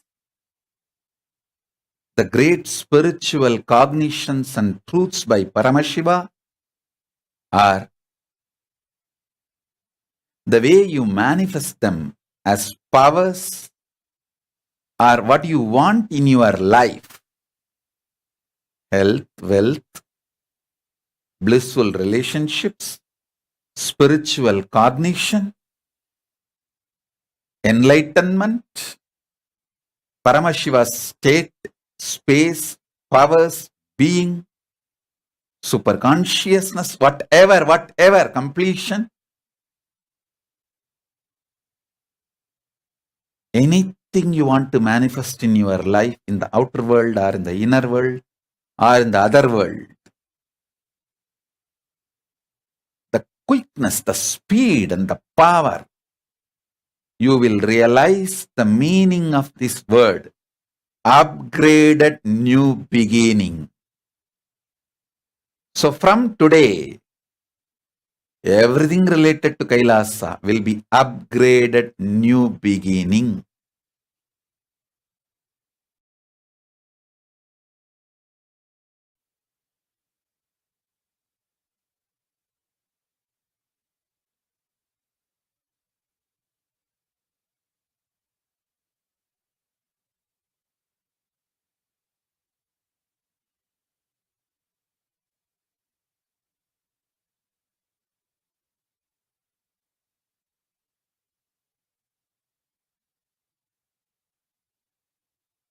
It will be most beautiful, most powerful,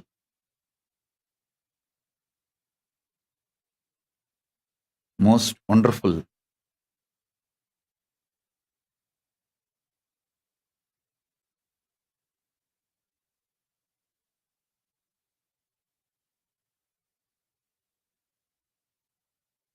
So, with this message, upgraded new beginning,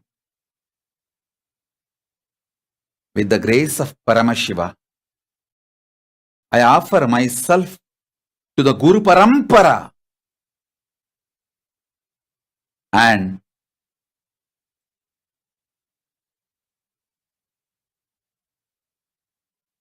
begin the Chaturmasya Vrata of this year, formally, officially.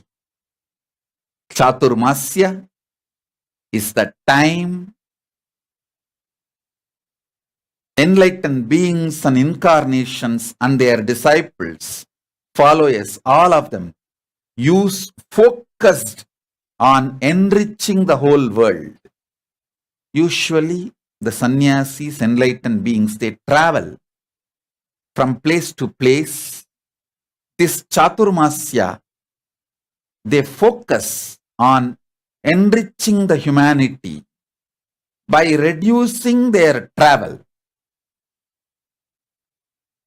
The whole focus is on enriching the humanity, offering the best things to the humanity,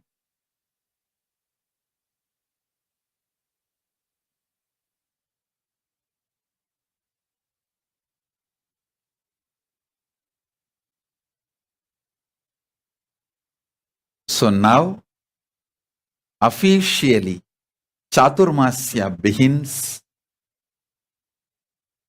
This Chaturmasya, we will all focus on Shastras,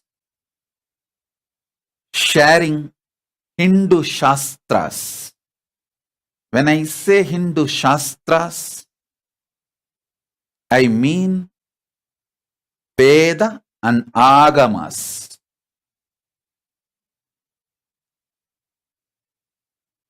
When I use the word Veda, I mean the four part. Veda, Veda Anga, Upaveda, Vedanta. All the four fundamental scriptures are called Vedas together. Same way, when I use the word Agama, Agamas, Upa-agamas, Agama Anga and Agamanta. All the four scriptures, Veda and Agama. These two are the Shrutis, ultimate Shastras of Hinduism. We will focus this next 4 months till the Navaratri Vijayadasami. We will be celebrating Chaturmasya, observing Chaturmasya Vrata. The whole Kailasa and the devotees, Kailashins, all of us will focus on enriching the world with the Shastras, Veda and Agamas.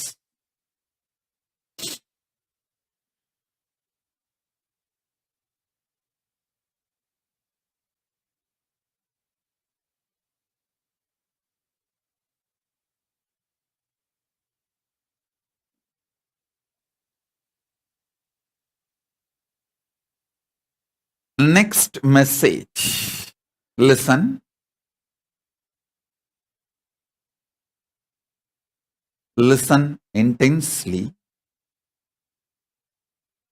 Just by listening, this will become your experience.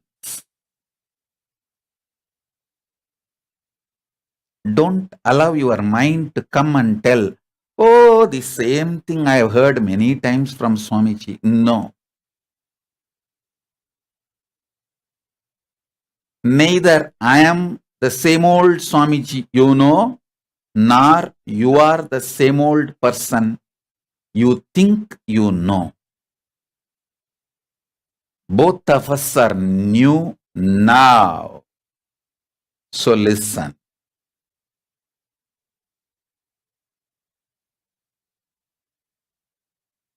God is you. God particle is yours. Listen. Anything you know as yours, your body, your mind, your relationships, your furnitures, your home, your wealth, anything you know as yours, your very experience of your life, persons you know as yours, relationships you know as yours, experiences you know as yours is God particle. Understand?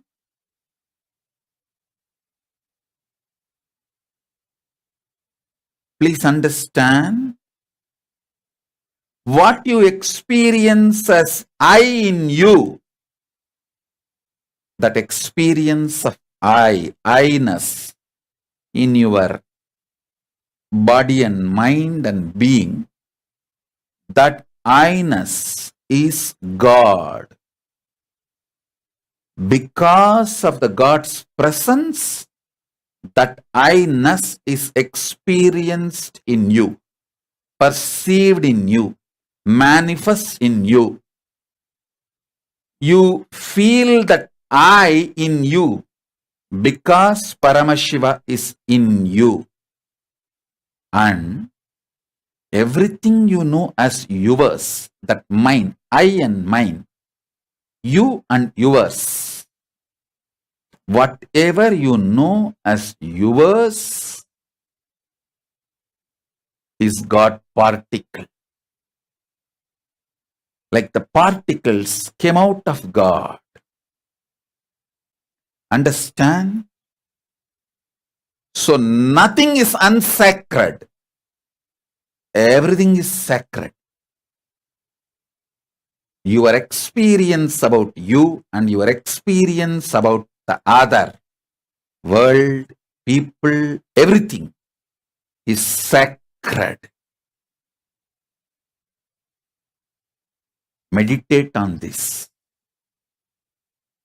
You will understand every experience you go through adds to you, expands you, makes you powerful, intense, matured. Everything matures you. Even death matures you.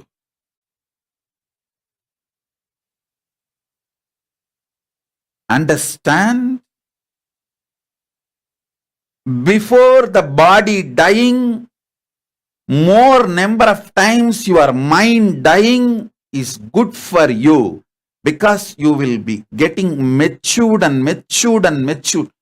Multiple lives you will live in one body. So much of maturity would have happened in you. I tell you, every time, if you finish reading Living Enlightenment or my Bhagavad Gita commentary, you will feel like, wow, one new life it feels like. It feels like the whole new perception has opened up. It means within one body, you have had one death. You have got upgraded yourself. You got matured. Understand?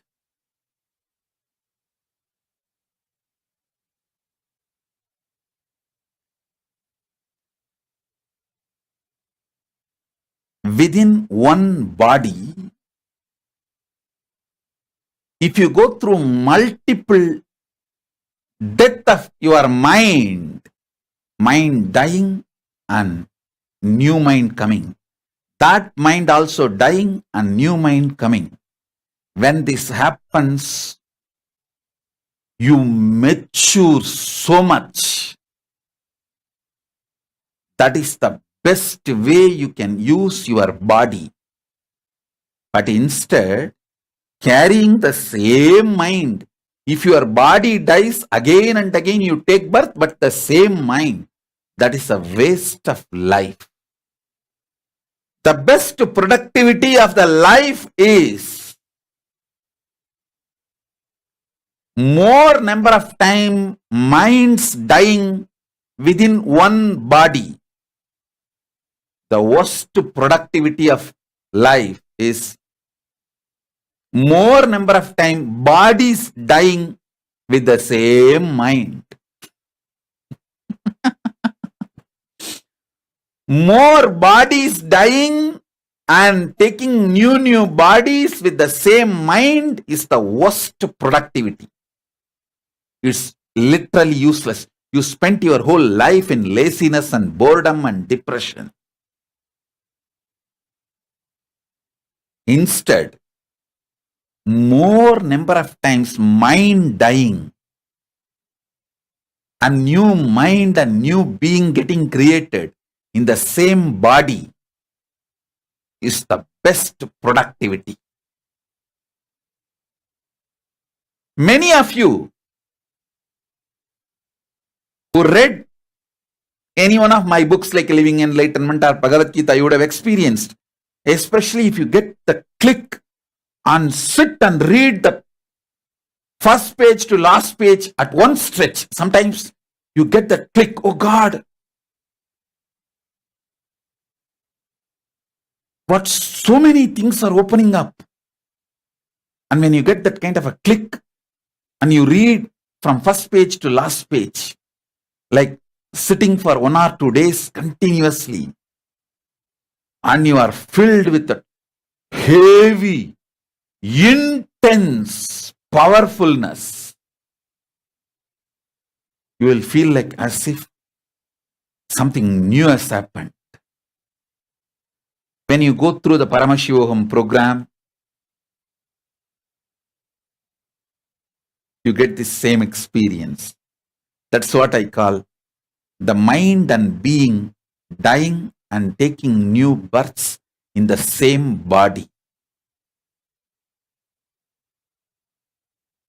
Understand? The more number of times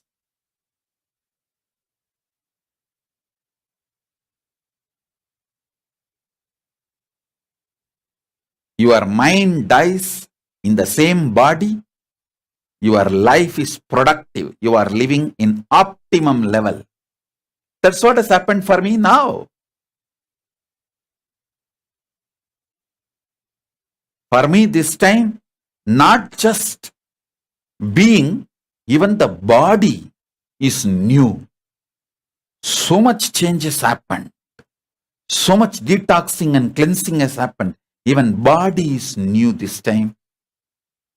Paramashiva is manifested and manifesting. Paramashiva is manifesting even body new.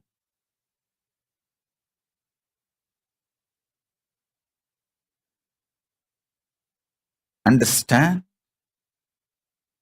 The I you are experiencing in you is Paramashiva himself, God. And everything you experience as yours is God particle.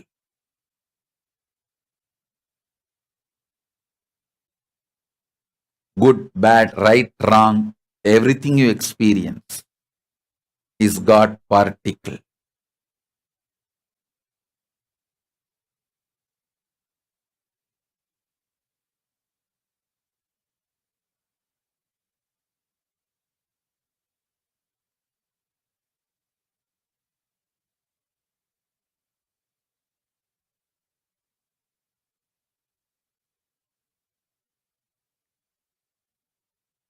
You are going to see now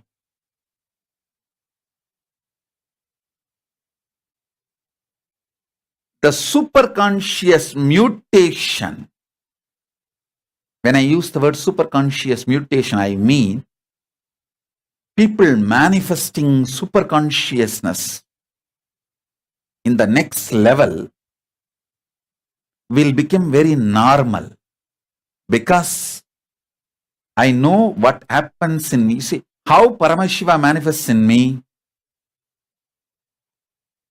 From that, I can see very clearly what he is going to manifest in all of you. The superconscious mutation will be normal, and beings manifesting Paramashiva's powers will be new normal.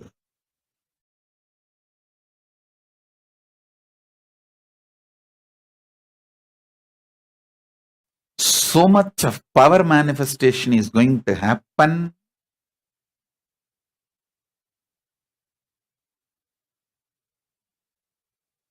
From now,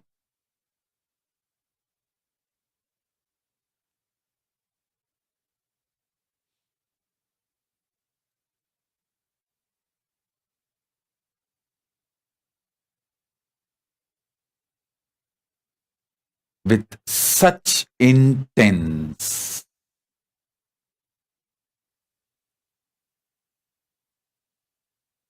energy, explosion, and expression.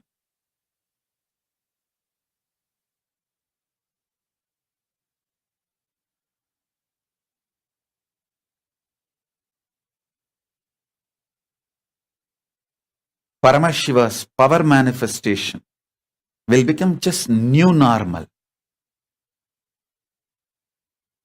Now I know everything has become very precise. Precise.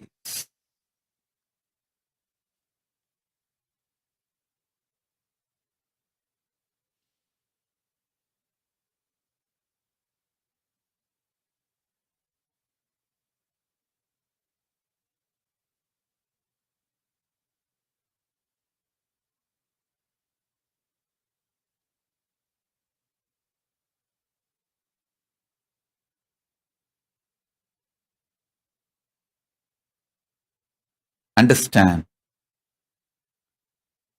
I have so much to share with you all from KAILASA. As I said, today the upgraded new beginning starts. This whole Chaturmasya, I'll be continuously sharing through various satsangs, programs, sessions, everything.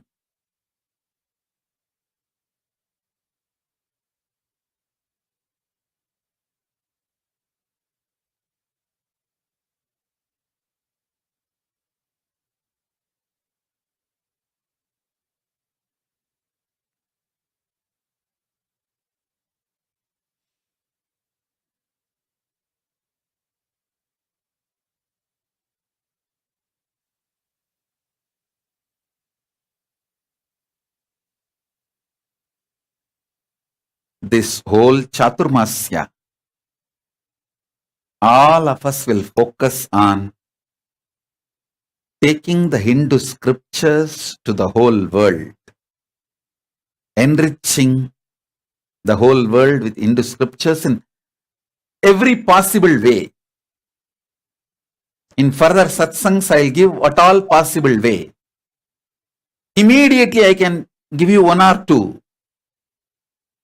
We have already printed and keeping Bhagavad Gita, Living Enlightenment, many of the books I have written on the scriptures, Hindu Shastras, ready in multiple countries. And I also give you freedom, all Kailasas, ashrams, temples, monasteries. You can print as many copies as you want in any of my books and distribute freely to any number of people. I think we have more than 1,500 ISBN numbered books. You can share as hard copy. That's the first priority, because the hard copy, printed form of book, when it is sitting in somebody's room on their table, that is like a Utsava Murti of Paramashiva. It will go and connect that person with Paramashiva. So every book is Utsava Murti of Paramashiva. So print and distribute freely. All temples, ashrams, monasteries. As per today's report, the Paramashiva's KAILASA has 1,200 legitimate registered bodies in more than 140 countries. Some are temples, legally registered.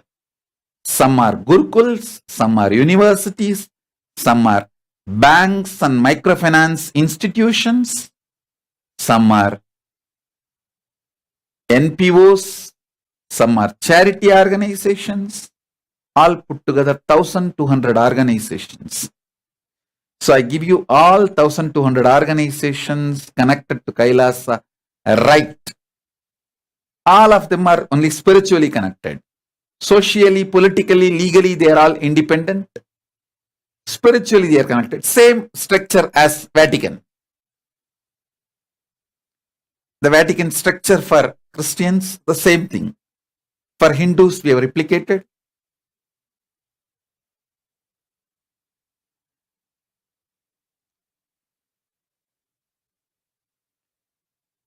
all organizations,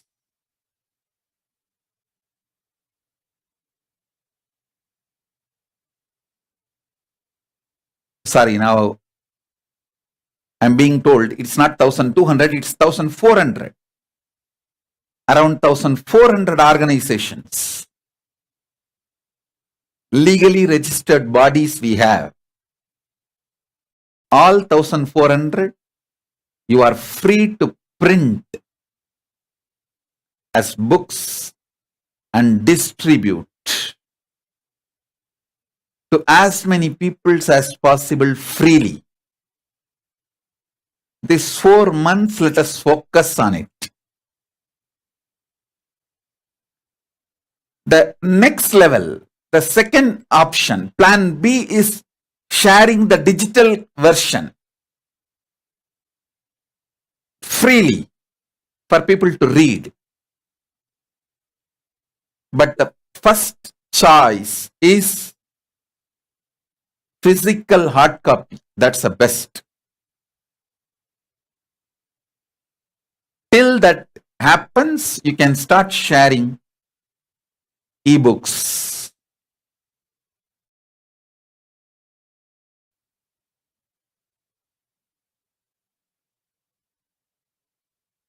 Each devotee, make this as your lifestyle.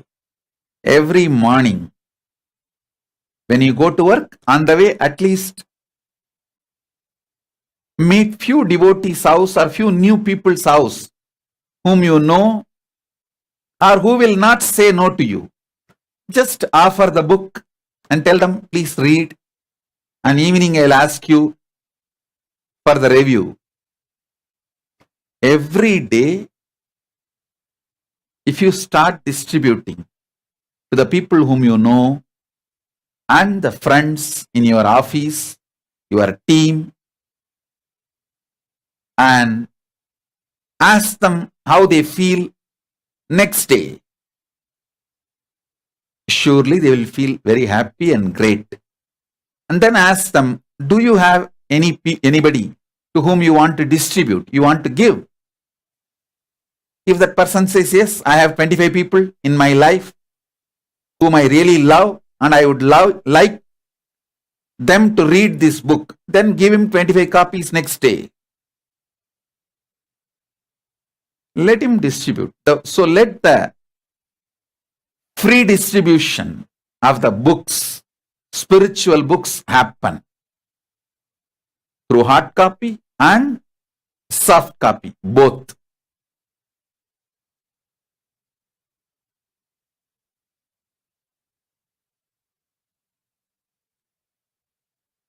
Some people are asking, how do we get copies if we are living in cities with no Kailasa temples? Make Kailasa temple, that's all. It's as simple as this. So now by answering a live question, I have proved it's a live session, it's not video recorded. I am live and alive.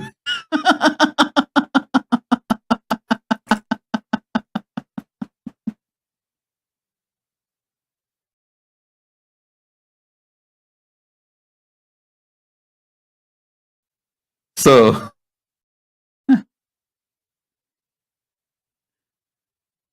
it's as simple as this. If you are living in a city where there is no Kailasa temples, just start one. Or move to a city where there is a Kailasa temple, that's all. Anyone. Do anyone. Either start one if you are ready, capable.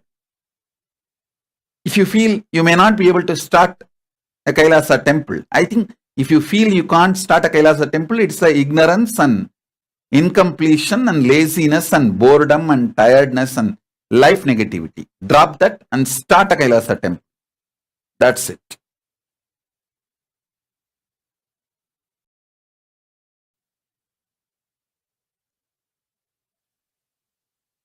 When Paramashiva can assume a human body and come to planet Earth, when he can travel so much to reach you, you can take 1 or 2 steps towards him.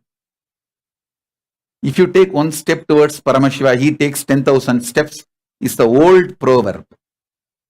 But the new truth is, he takes billions of steps towards you. Only then he even expects you to take 1 step towards him. That's the new truth.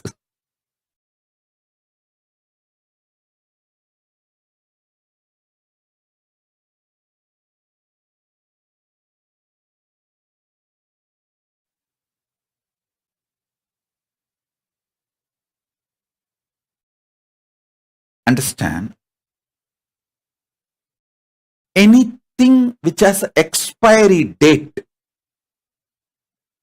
is not your core. See, body changes, mind changes.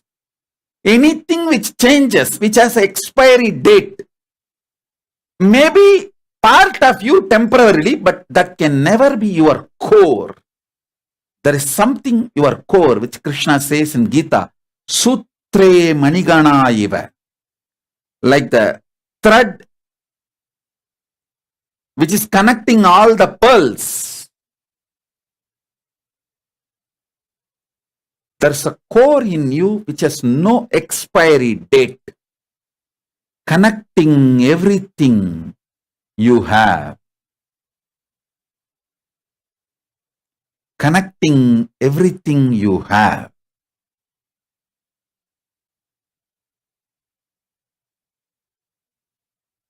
The core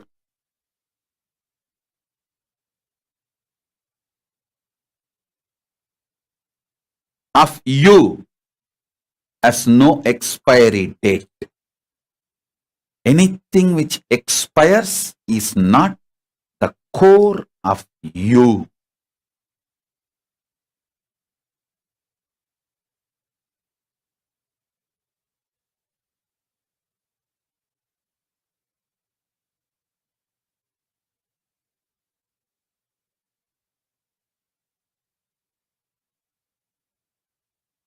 So understand,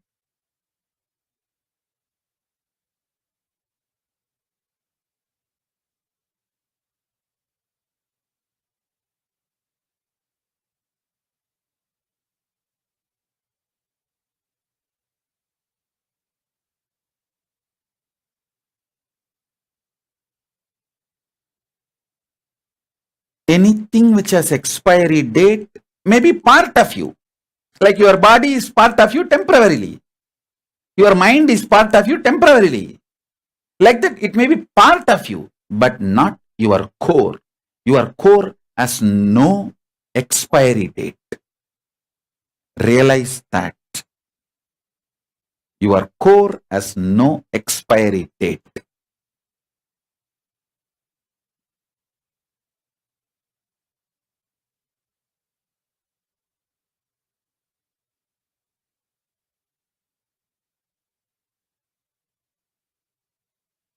Somebody is asking, can anyone print and distribute? Please understand, anyone who wants to print and distribute, send an email to KAILASA and take permission, because we don't want anyone to print and sell. I don't want any commercial use. That's all.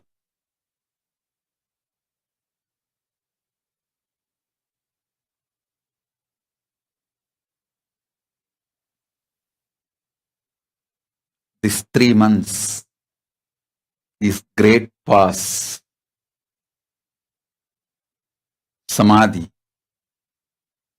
is the best thing that was happening to this whole universe, cosmos.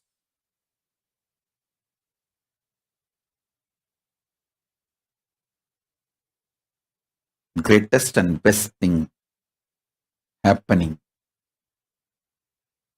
Now I am telling you,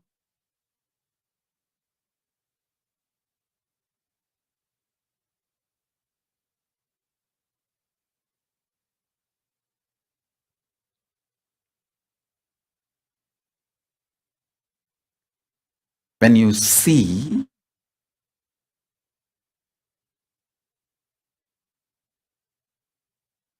the results in next few days, the upgraded new beginning, its results, you will understand the truth that this great past 3 months samadhi is the best thing. See, understand. Hinduism explains this whole creation most authentically. It very clearly says, even Brahma, the creative dimension of Paramashiva, Brahma manifests this creation through tapas. Tapas means what? Being in samadhi. By sitting in samadhi, only even Brahma manifests this universe.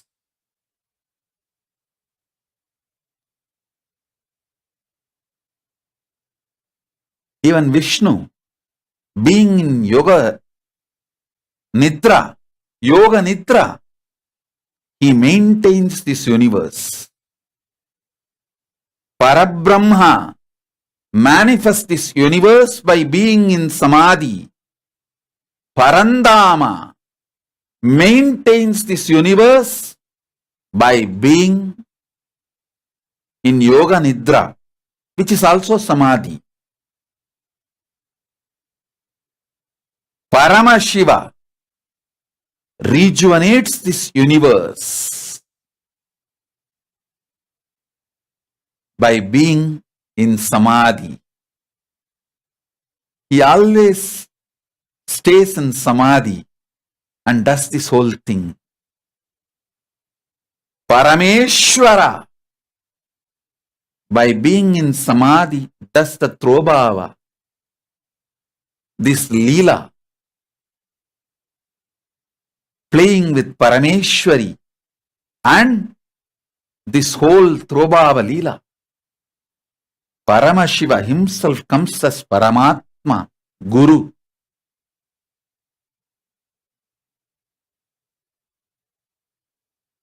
And does the liberation by being in samadhi. Understand, everything happens even by the gods by being in samadhi. So, whether creation, maintenance, sustaining, or rejuvenation, or putting in delusion or liberation, everything is done by even the gods by being in samadhi. So, this time, Paramashiva put this body, mind, being, everything. Of course, there's no mind, body and being, everything in samadhi completely for 3 months to do something great to the world, to the humanity.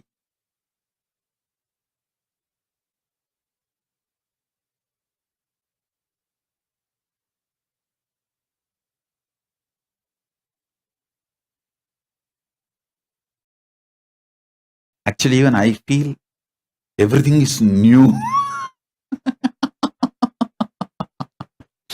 Everything is new.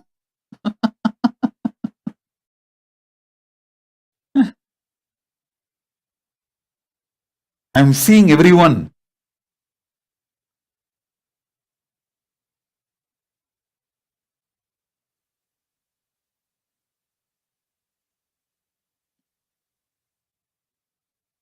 Everything looks so new.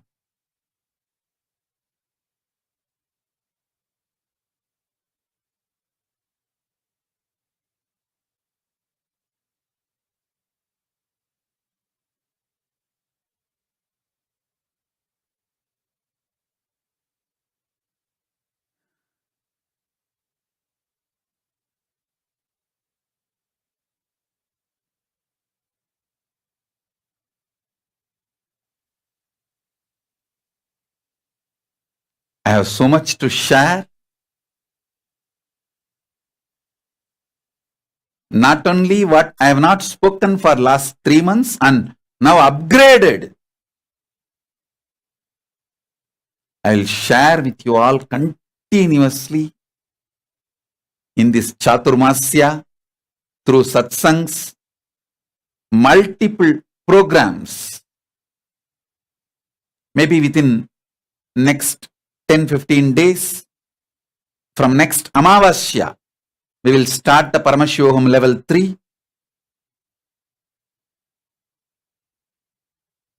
I think today is 13th July. We will start on August 1st. We will keep English date so that it is easy for all of you to take off from your work and come. So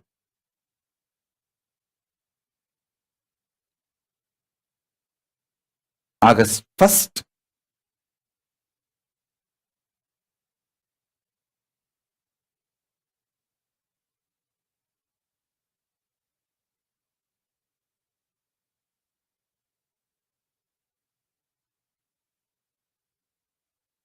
we will start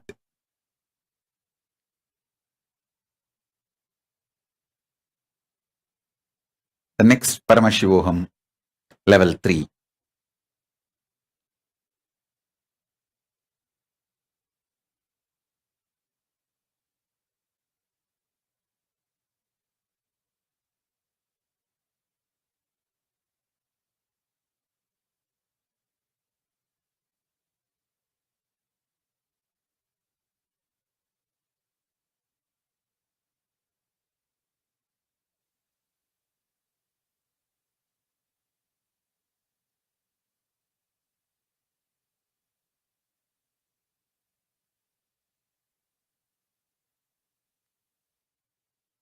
I have so much more to share with you all. I'll continue to share in further satsangs every day.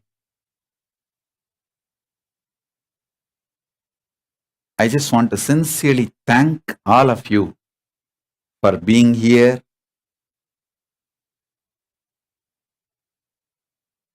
I'll speak at least few words in Tamil also.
அடிகுண்டு திரும்ப வரான் கலியுக அவதாரம் சிவனோட சக்தி சேர்ந்து ஆள போகும் புது யுகம் பக்தனின் கூரை போக்க எடுத்து வரான் விஸ்வரூபம் கருணையே குருவாய் வந்த நித்யானந்த பரமசிவம் அடிகுண்டு திரும்ப வரான் கலியுக அவதாரம் சிவனோட சக்தி சேர்ந்து ஆள போகும் புது யுகம் பக்தனின் கூரை போக்க எடுத்து வரான் விஸ்வரூபம் கருணையே குருவாய் வந்த நித்யானந்த பரமசிவமே கேளுடா சிவ எழுந்து வரான் பாருடா தகதகடி பிடிக்குதா கொடி கோட்டை தாண்டி பறக்குதா சிவரூபம் தரித்து வந்து முக்காலம் கடந்து சென்று முடிவில்லா வாழ்க்கை தந்து குலங்காக்கும் சாதா சிவன் சொல்லிய பொய்கள் பல நூறு சுனாலுமே புகழ். I also wanted to thank so many of you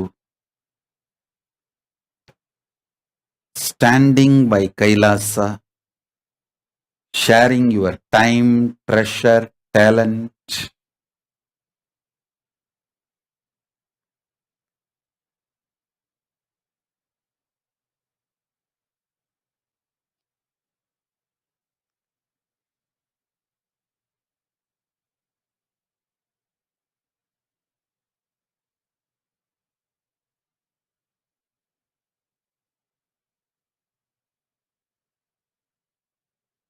There is so many of you.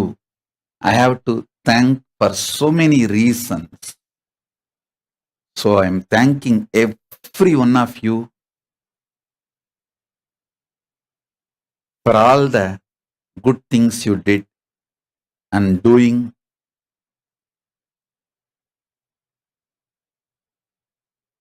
Not only sharing your time, treasure, talent, even sharing your support, moral support, sympathy, love.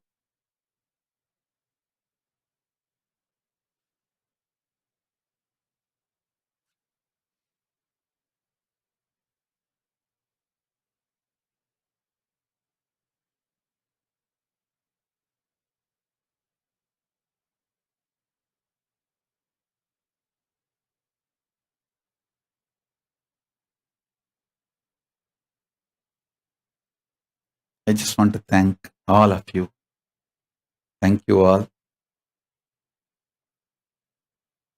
for doing so many wonderful things.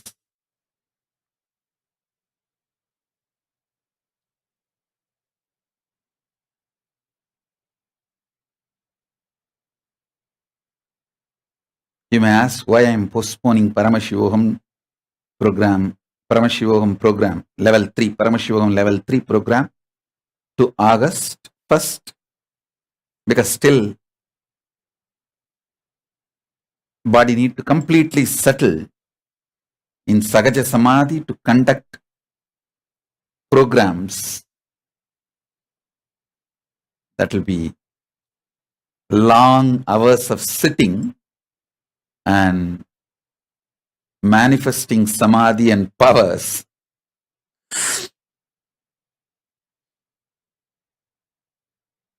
So I am taking few more days to settle, to conduct the programs.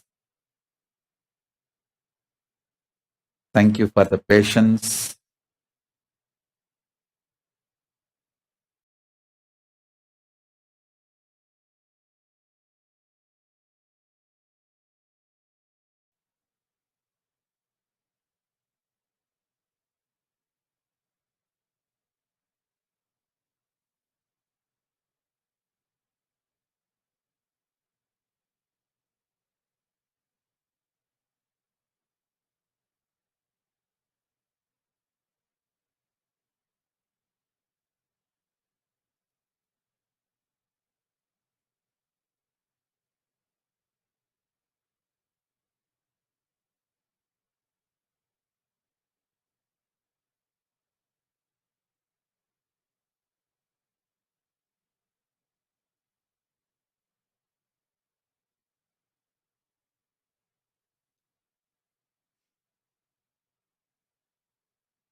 There is so much to be attended.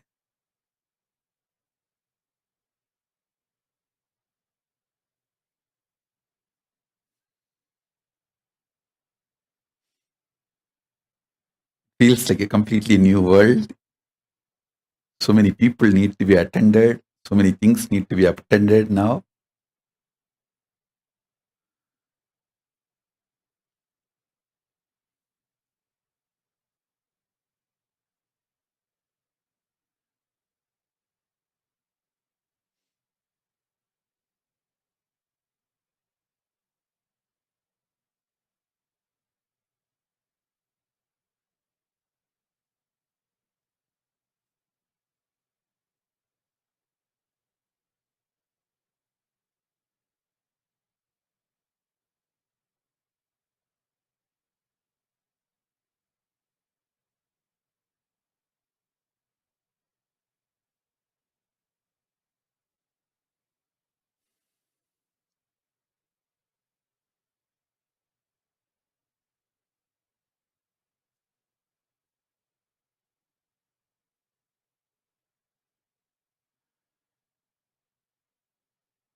I'm just seeing each one of you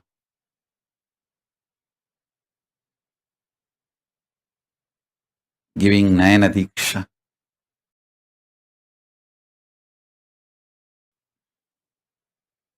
Everyone in every temple all over the world, in every monastery, every school, every Gurukul, every university,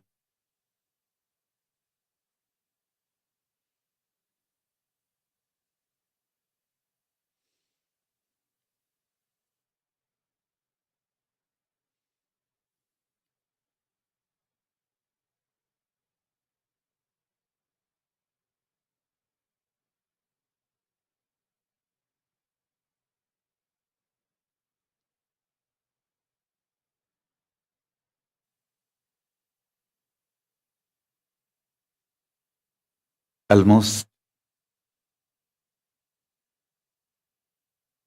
more than 5,000 places.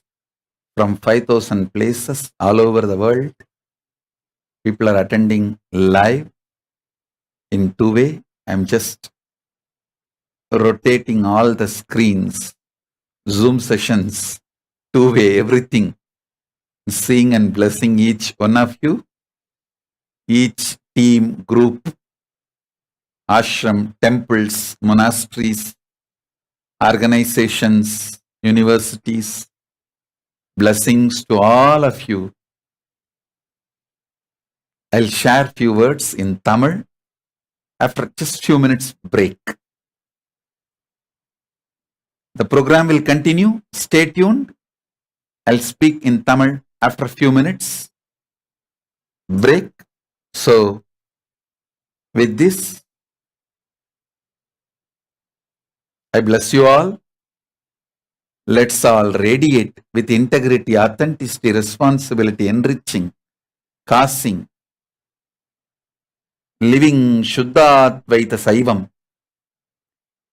The state, space, powers, being, superconsciousness, and Maha KAILASA of Paramashiva. Paramashivoham. Om Nithyananda Paramashivoham. The eternal bliss. Nithyananda. Thank you. Be blissful.